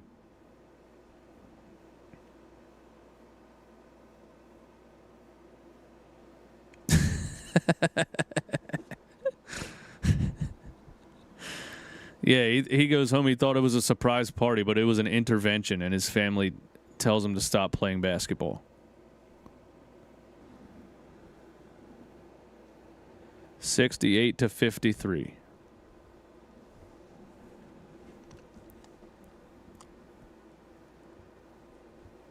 I'm going to do a post-game video or stream. I guess I'll do a post-game live show. It's not going to be like extensive with live callers or anything like a regular season one, but we'll do a post-game live stream. Eric Gordon for 3. Brick. And I gotta think of some good things to say. You know, I can't just be the negative. I can't just be the Sixers hater. There's another 3-pointer for the Knicks, and that is Landry Shamet. No, I thought that was the white dude that shot that. Who's the white dude? Who's number 14? We're running, dude. We're running the whole offense through Eric Gordon right now. Hunter Salas for 3. Get it! Go back to wherever you came from, Hunter Salas. I'm tired of seeing it now, bro. You can't shoot a basketball. How many fucking air balls are you gonna make me watch, dude? Go play baseball or something, man. You can't play basketball. I've seen enough. Oh my God, dude. How do you shoot 4 air balls in an NBA game?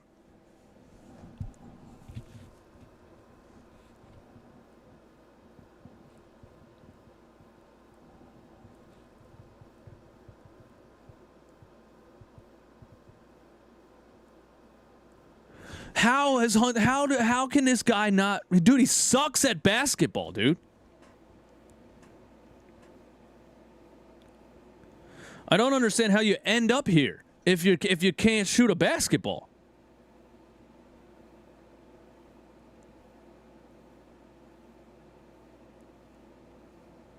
How do you end up on an NBA preseason team? And the NBA is trying to market this game to a whole new culture of fans. These motherfuckers are probably out there like, what the hell is this? We took a break from watching soccer to watch this shit, and this guy has 4 air balls. This is the product you're promoting over here? David Stern is rolling in his grave. Hunter Salas shooting 5 air balls isn't making anybody over there want to watch the NBA.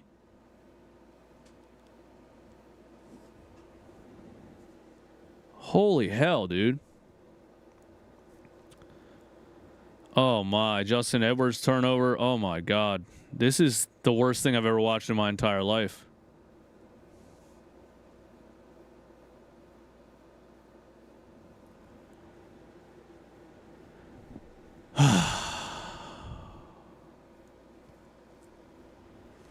This is maybe the worst thing I've ever watched in my entire life. And we can I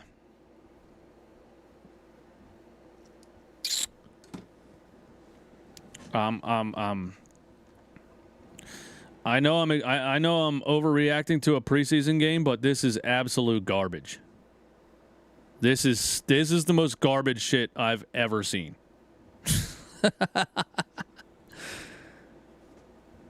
This is garbage.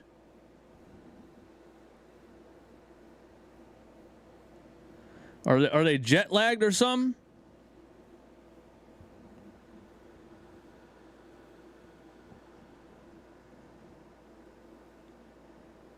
Oh my God, guys! The Knicks bench unit is better than our team. They got Malcolm Brogdon, Landry Shamet, some white guy. Oh my God.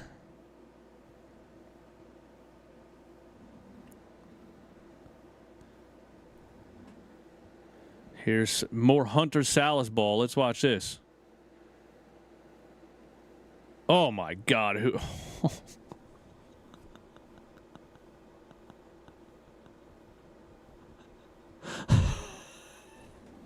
Turn it off!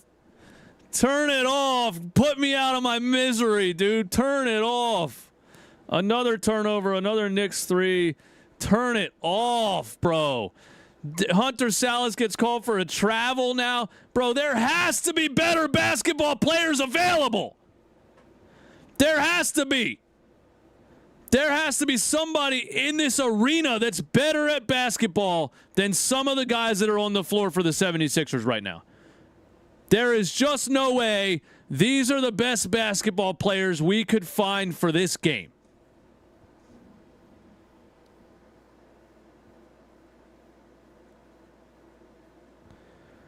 I know it's a preseason exhibition game, but how are the players we found to play in this game this bad?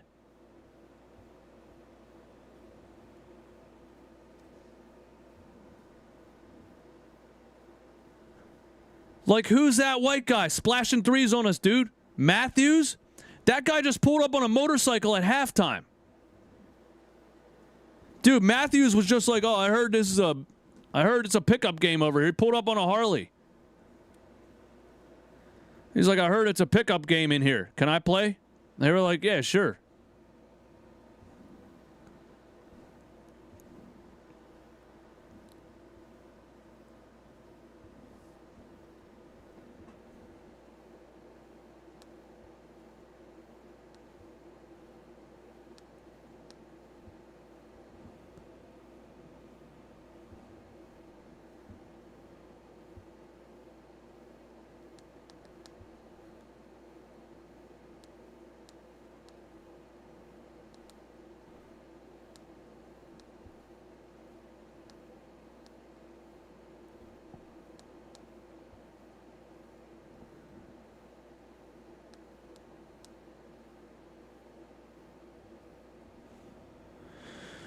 Absolutely unreal. Unreal. This is so bad. This is so bad, dude. This team is so bad. And Hunter Salas and these guys aren't going to play in the regular season. But my God. I'm watching Eric Gordon, Hunter Salas, and who's the other dude? I forget his name already. Kennedy Chandler. And you see, like, this is what happens, man. I try to watch the Sixers Summer League, and I usually watch, like, 2 games, and then I'm like, all right, this is the worst thing I've ever seen, and I turn it off. And then I try to watch the Sixers preseason, and this is what happens. It's shocking to me that I can't even watch the backup guys and have a little bit of fun because they're so bad at basketball, you know? You would think there would be some backup dudes, and you're like, well, they're good enough to have made the NBA, right? So you think they would have some skill and it would be fun to watch, but then you watch it and you're like, these guys are horrendous.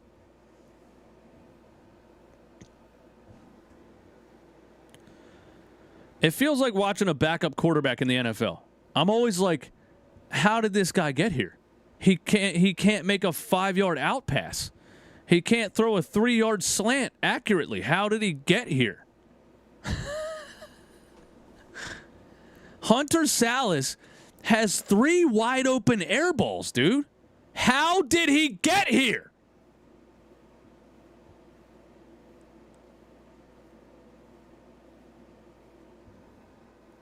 Eric Gordon drove to the rim twice. Didn't come off the ground and missed the layup. One layup, he threw it over the rim, airballed it off the backboard. The next layup, it hit the bottom of the rim, dude. How are these the guys we put on the floor? That's what I want to know. How is there no just backup dude that I'm like, oh, he's kind of good. You know, he's kind of all right. He's fun to watch. Here's the... I don't even know who these dudes are for the Knicks now. I'm going to have to look at the roster. I'm just going to go by, well, that's Malcolm Brogdon. He chucks a 3 in the middle of a double team at the end of the shot clock. Unoffensive rebound for the Knicks. Here's a dish down low. Is that Zach Len? Who is that? Yes, it is.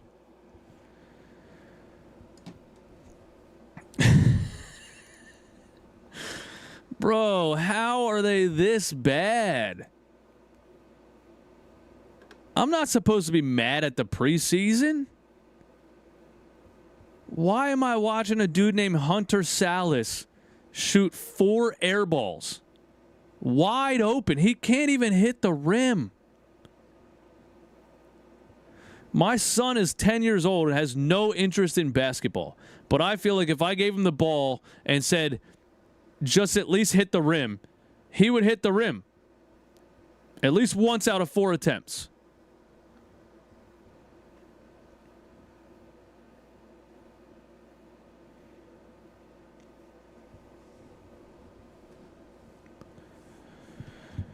And y'all was saying we didn't need Grimes. We do need Grimes. We need Jared McCain.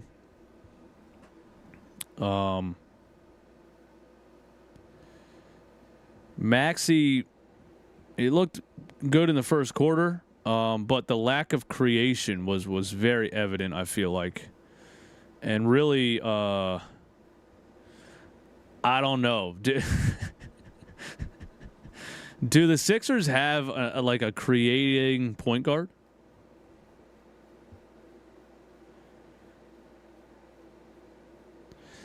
Like, it's, you know, I think McCain has the most point guard abilities out of anybody on the roster. Maxey and Grimes are just combo guards, and when there's not a guy really creating, it's just going to look like a bunch of dudes passing the ball around the perimeter. I don't know, man. Well, we cut it down to 24. There's another three by the Knicks. It's off Janai Broom. Big rebound with one hand, but he lost the ball, and the Knicks have it back. And here's a drive. Here's a kick out to number 14 in the corner. Back out to Malcolm Brogdon, speaking of a creating point guard. And he turns it over.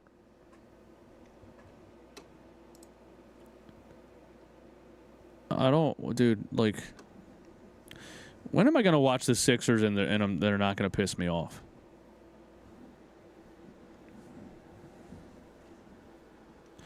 You know?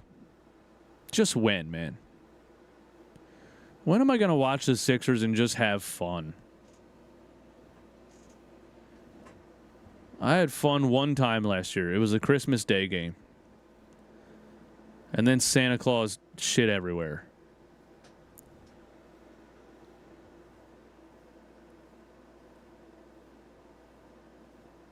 $22-point deficit.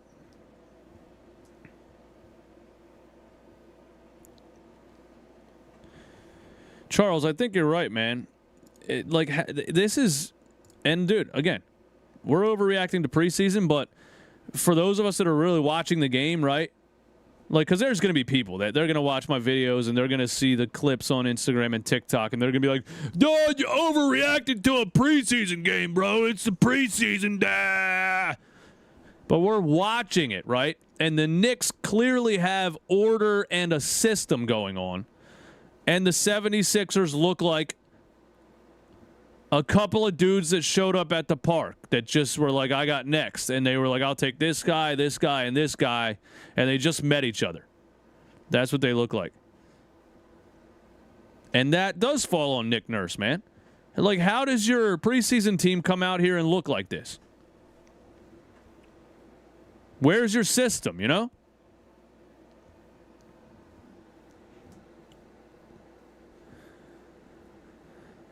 All right, here we go. Sixers have the ball. Janai Broom shoots a three on the right wing. Oh, my God, he missed it by a mile. VJ Edgecombe gets a loose ball and a two-handed dunk. Dude, Janai Broom just almost banked in a three. It was so far off. Right, Joel Embiid is the system. For how many years, man?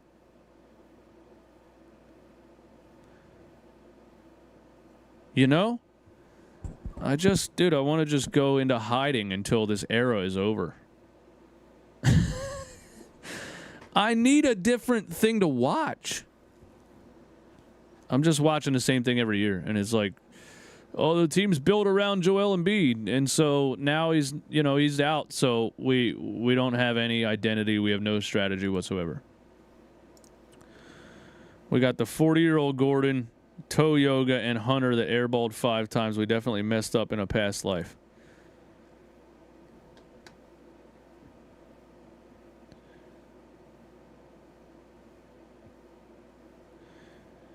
Yeah, I'm gonna need to. I don't know, man.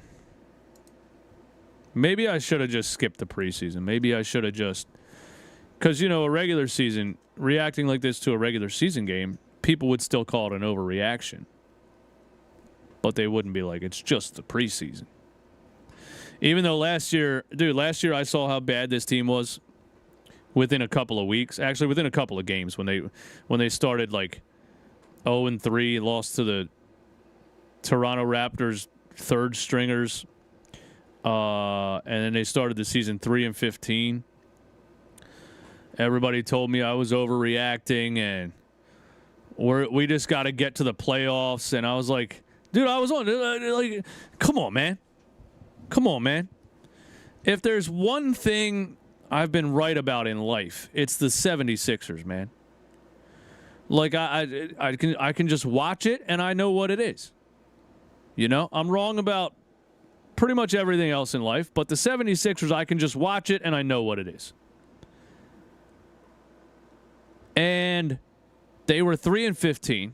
And I always said, this team sucks, dude. And people said they just got to get to the playoffs. And I said, they're not going to make the playoffs. They can't beat anybody in the NBA. Oh, you're overreacting. Just wait till they get to the playoffs. Playoffs? Playoffs? can't even win a game. And you're talking about playoffs.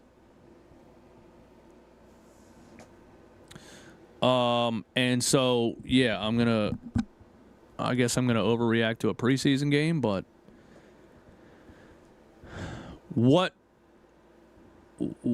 has happened in this game? Name one thing that has happened in this game that should make me believe this team is going to win more than 24 games.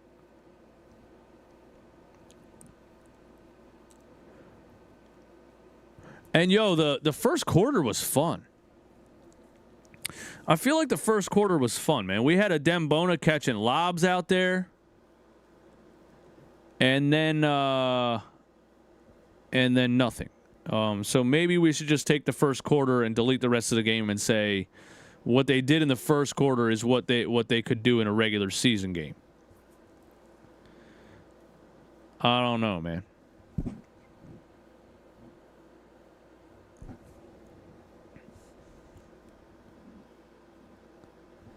But hey, they cut it to 18.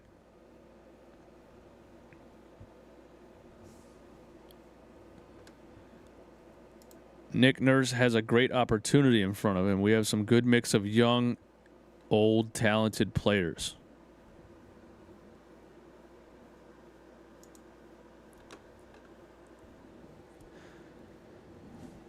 I'm trying to have faith in this team.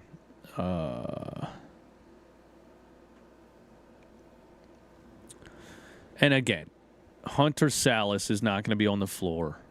These guys aren't going to be on the floor.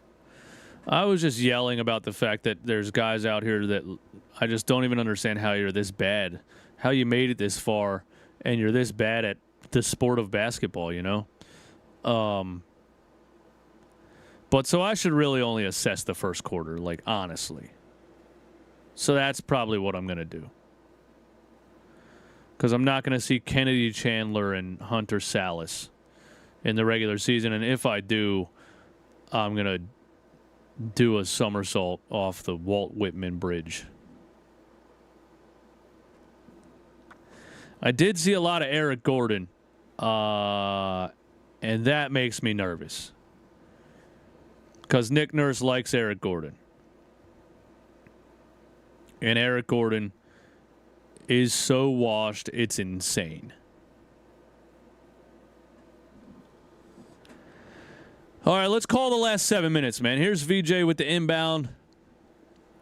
There's Dominic Barlow, Hunter Salas, Kennedy. I forget his last name again. VJ, top of the key, 3. It's off. VJ, I don't know, man. What's he have? 13 points, somebody said? All right, he has 13 points, but he's a rookie, man. He's a rookie. We got to accept that. We got to get used to it. We got to accept that VJ Edgecombe is a kid, man. He's 20. You know, is he even 20? Is he even 20?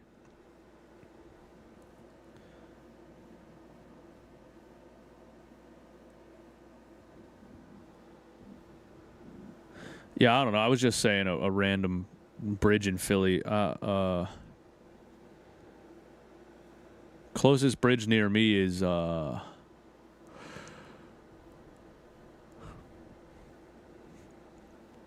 Susquehanna over Harrisburg, over the Susquehanna. That's the closest bridge to me.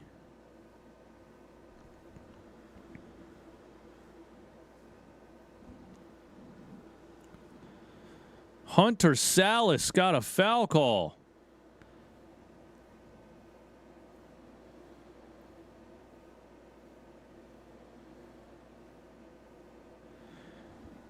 Yeah, VJ will get it going, but it's gonna take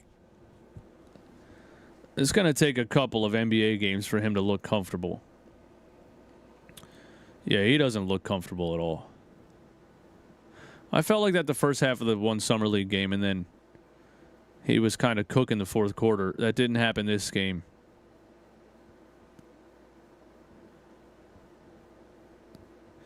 Who are these boys on the floor for the Knicks, man? Alex Len. I don't know. But we got a turnover. Janai Broom. Out top of the key, Dominic Barlow. Barlow behind the back. Kick out to VJ. We don't run any offense. Like, we don't run any offense. We got VJ setting screens. We don't run any offense. What is this offense? What is this offense?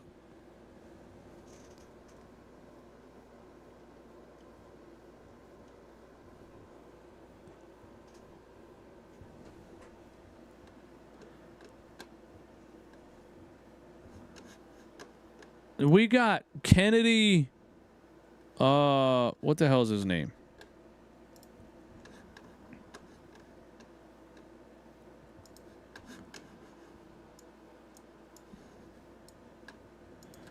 We got Kennedy Chandler handling the ball and VJ Edgecombe setting a screen. What is that? What is that? Like, why do we not have... Why is there not any system set up for VJ to be the featured guy in some of these lineups? Why the hell would Kennedy Chandler be handling the ball and VJ be setting a screen? I don't understand anything I'm seeing in this game. Somebody bet on the preseason? All right, well, that's just dumb. If you lose money, you deserve it. Justin Edwards, a Brit. Man, Justin Edwards, bro. Bro, Justin Edwards.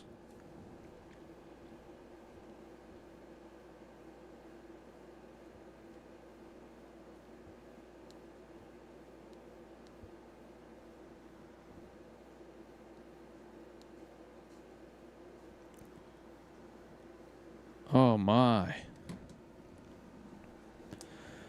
Justin Edwards is looking undrafted, isn't he?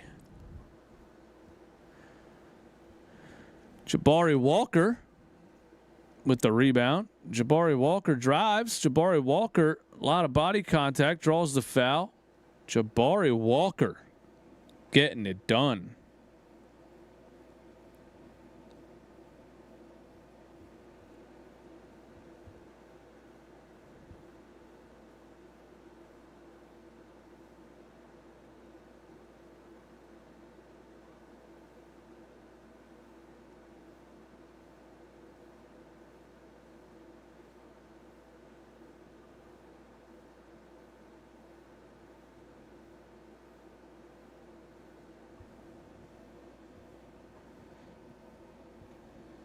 Don't we have Amani Bates on the team?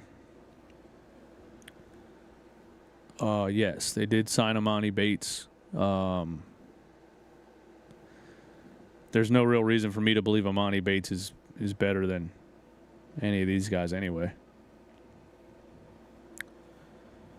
Sixers are going to be a hard watch this upcoming season. There's no offensive system in place with no Joel Embiid. The lack of rebounding will bury them, and non-existent 3 points.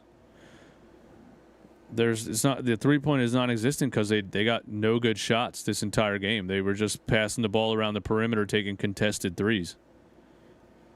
There's dude, it looked like there's no offensive game plan whatsoever. And how does Nick Nurse put that out there?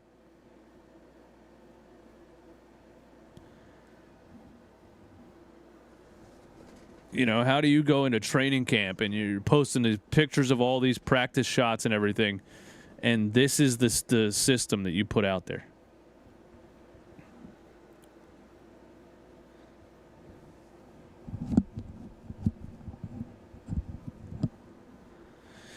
Imani didn't travel with the team or Milicic. Who the hell's Milicic? Darko? Darko Milicic? You guys remember Darko Milicic? The #1 draft pick in... no, #2. #2 draft pick in 2003 after LeBron James. Am I right about that? They picked him before Carmelo? Am I right about that? The Detroit Pistons?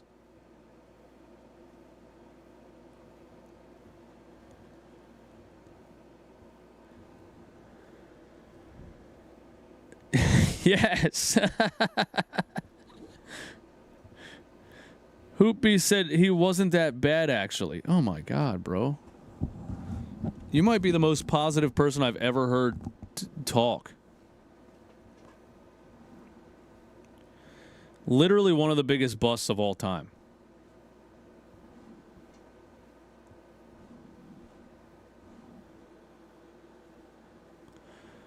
It was like, who was that? Adam Morrison. Adam Morrison, man. Remember that dude? Man, he was like that.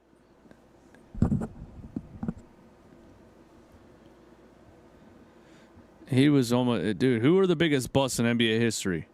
Anthony Bennett. Kwame Brown. Darko Milicic. Adam Morrison.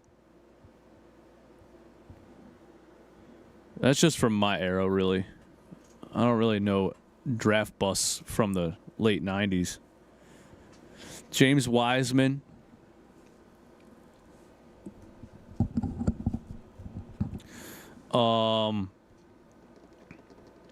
Markel Fultz. Oh, yeah, Greg Oden, duh. Greg Oden, man. That's injuries, though, you know. Fultz, I think we can say injuries also. Ben Simmons, definitely. Anthony Bennett. Anthony Bennett's tape was crazy. Anthony Bennett's tape was crazy. Dude, he looked like a freak. A big athletic center. He was shooting the ball from the perimeter. He was dunking from the damn foul line. His tape was crazy. And even if you look at his rookie highlights, his rookie highlights tape is crazy. Lewis, thank you for the kind words, man.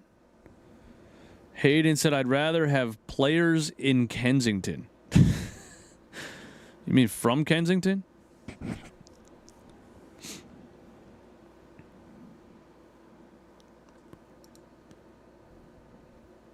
Oh, yeah, Andrew Wiggins was a number 1 overall pick.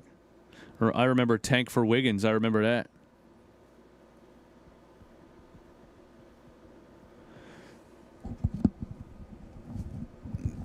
Zion before Zion. Evan Turner. Wow, Evan Turner was a bust. That's true. Number 2 overall pick. Right behind John Wall, man. I remember when we landed that draft pick in the lottery. We ended up with Evan Turner.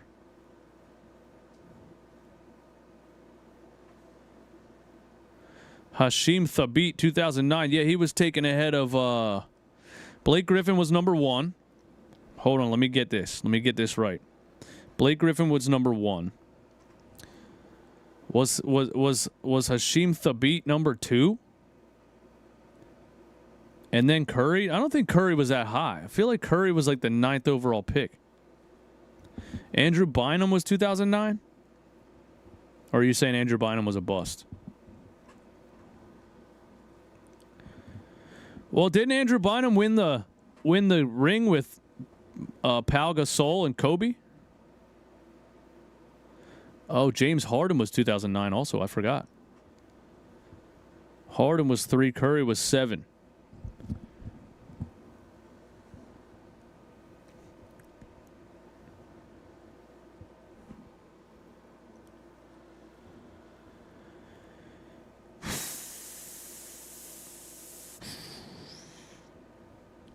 Jokic doesn't have physical gifts, but put in the work and only got better with age.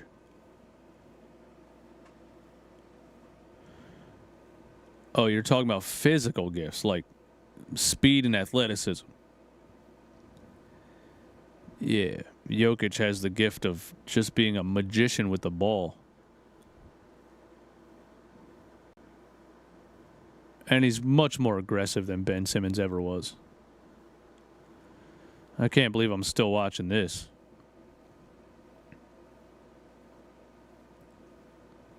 O.J. Mayo, 2008. 90-71. Can Hunter Salas lead a comeback? Jabari Walker misses a 3. Landry Shamet for 3. We got a Hunter Salas rebound. He's running the floor. He kicks it out to, I forget that guy's name. Oh, he hit a 3. Kennedy Chandler. Kennedy Chandler hits a 3. Nobody on the Sixers could make it. 3 for 34. How is that even possible? How is it even possible? I don't care if it's preseason or summer league. How is it possible to play a basketball game and be 3 for 34?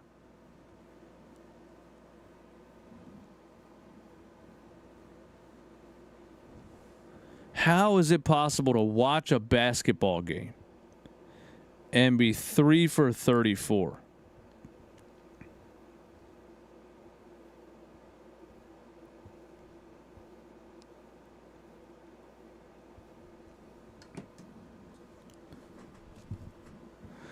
Oh, guys, I don't even think the 76ers have their draft pick in 2026, do they?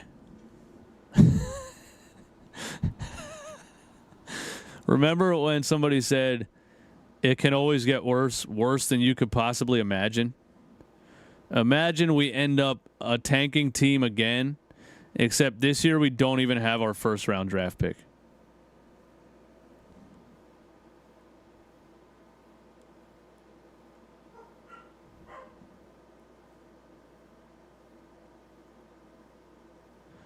Oh, it's top 4 protected. Is it? Are you sure?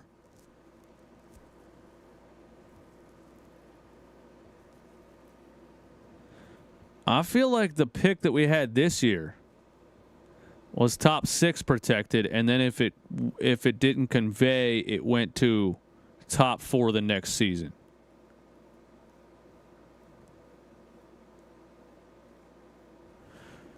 Let me look up 76ers draft picks.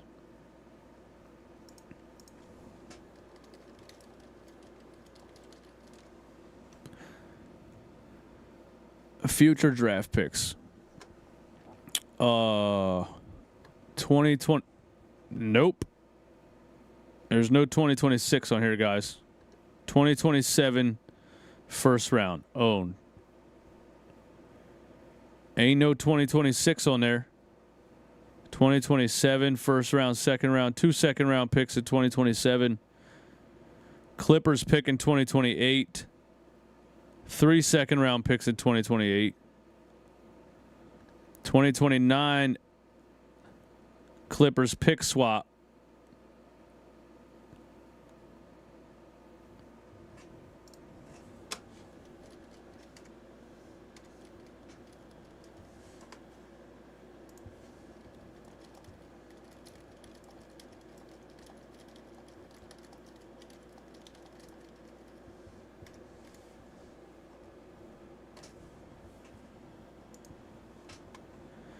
Do the Sixers have their own first-round draft pick in 2026? No. 76ers do not fully control their 2026 first-round pick. They owe a top 4 protected 2026 first-round pick to Oklahoma City. Okay, you guys are right. They owe a... Oh, yeah. Okay, you're right. You're right. Wait. The pick is protected 1 to 4 in 2026. Yeah, okay. Shout out ChatGPT knowing more about it than I do. If the Philadelphia's pick falls within those top 4, they keep it. If it falls outside, then Oklahoma receives it. Also, in February 25, the Sixers traded the 2026 first-round pick. Yeah, we had this other 2026 first-round pick that was another pick swap with the Clippers and somebody else. And Daryl Morey traded it to the Wizards for Jared Butler.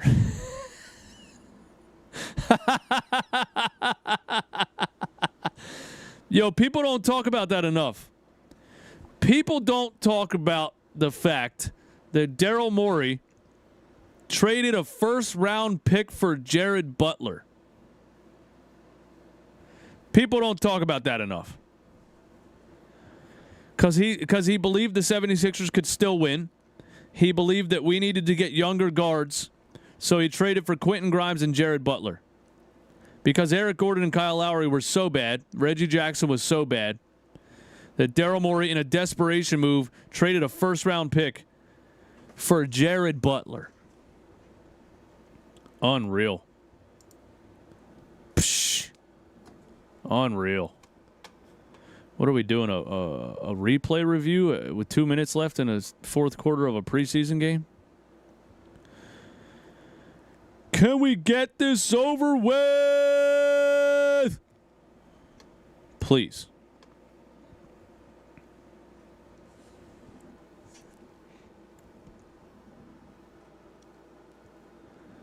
And I am going to do a post-game stream, so stay tuned for that. I didn't set it up yet, though, so you give me like 20 minutes after this game is over. I'll set up a post-game show, and I'll just go live, and we'll just do it. I don't know how much I'm going to say, but there's a couple things I want to say, and I want it to be in good quality podcast style for the podcast platforms. For the people that are, driving to work tomorrow and are like, I wonder what the Sixers did in their preseason game last night. Let's hear what DJ Eastwood has to say. And they're going to be probably not shocked at my reaction.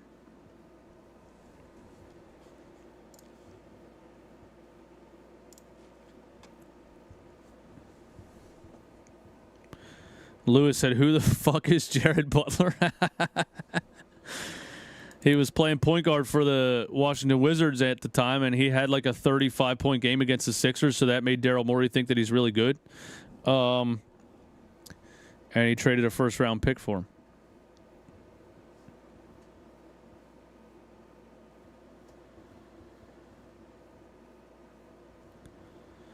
Yeah.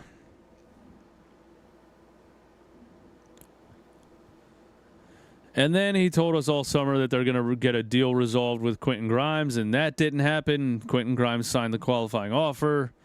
I mean, Daryl Morey's just taken L after L after L after L. Signed Joel Embiid and Paul George to some of the worst contracts in NBA history. Just L after L after L, man. This guy, I mean, if anybody else at work, if anybody else in the world took this many L's at their job, they would have been fired a long time ago. I just don't know how you can continue to stack up L's as a GM and keep your job, dude. It's pretty crazy. Dominic Barlow playing football out here. Shoulder to the chest. Got the foul call. We got 1 minute and 16 seconds left. When's the next preseason game? God, this is going to be torture, isn't it? Watching these preseason games is going to be torture. I'm going to miss the summer. I'm going to miss the quiet, peaceful summer watching these preseason games, man. We got, oh my God, on Saturday? Disgusting. Disgusting. When do the Phillies play? When's the Phillies game on Saturday? We don't have a time for the Phillies game on Saturday? Just says October 4th. They're not giving me a time. I swear on my life, if the 76ers think that we're watching a preseason game instead of the Phillies playoffs, they are smoking grade A crystal meth amphetamines.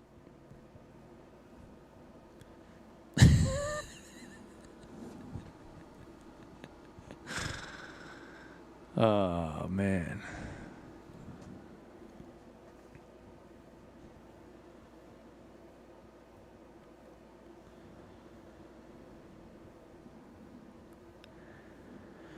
You think Grimes is going to play on Saturday? No, they're still in Abu Dhabi. He's not coming there. He's in Texas doing TikToks. He's in Texas making TikToks. He's not coming to Abu Dhabi.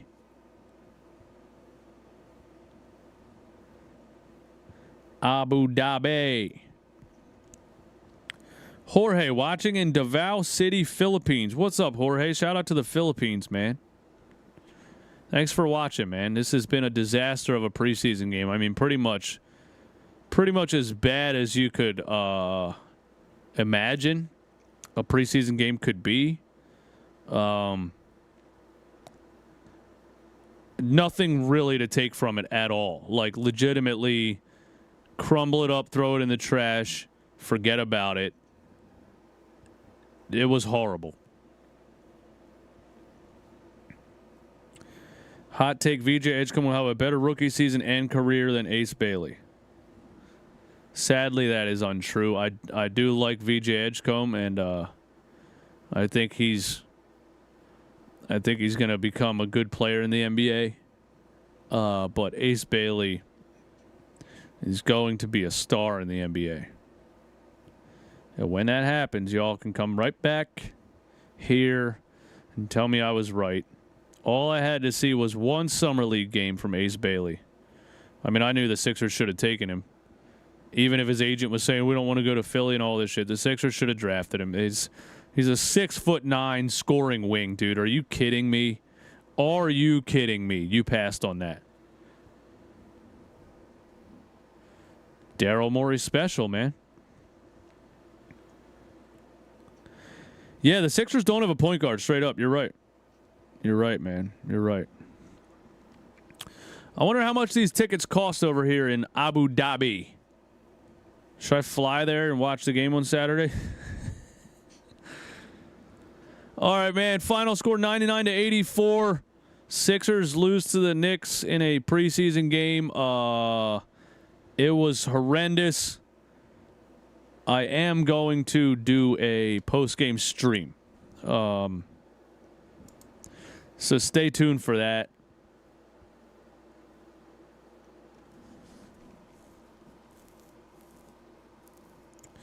Yeah, give me about 20 minutes, man. Watch out for the stream. It'll pop up in about 20 minutes. All right, come on back, join the chat, and let's talk about what happened in this game in about 20 minutes.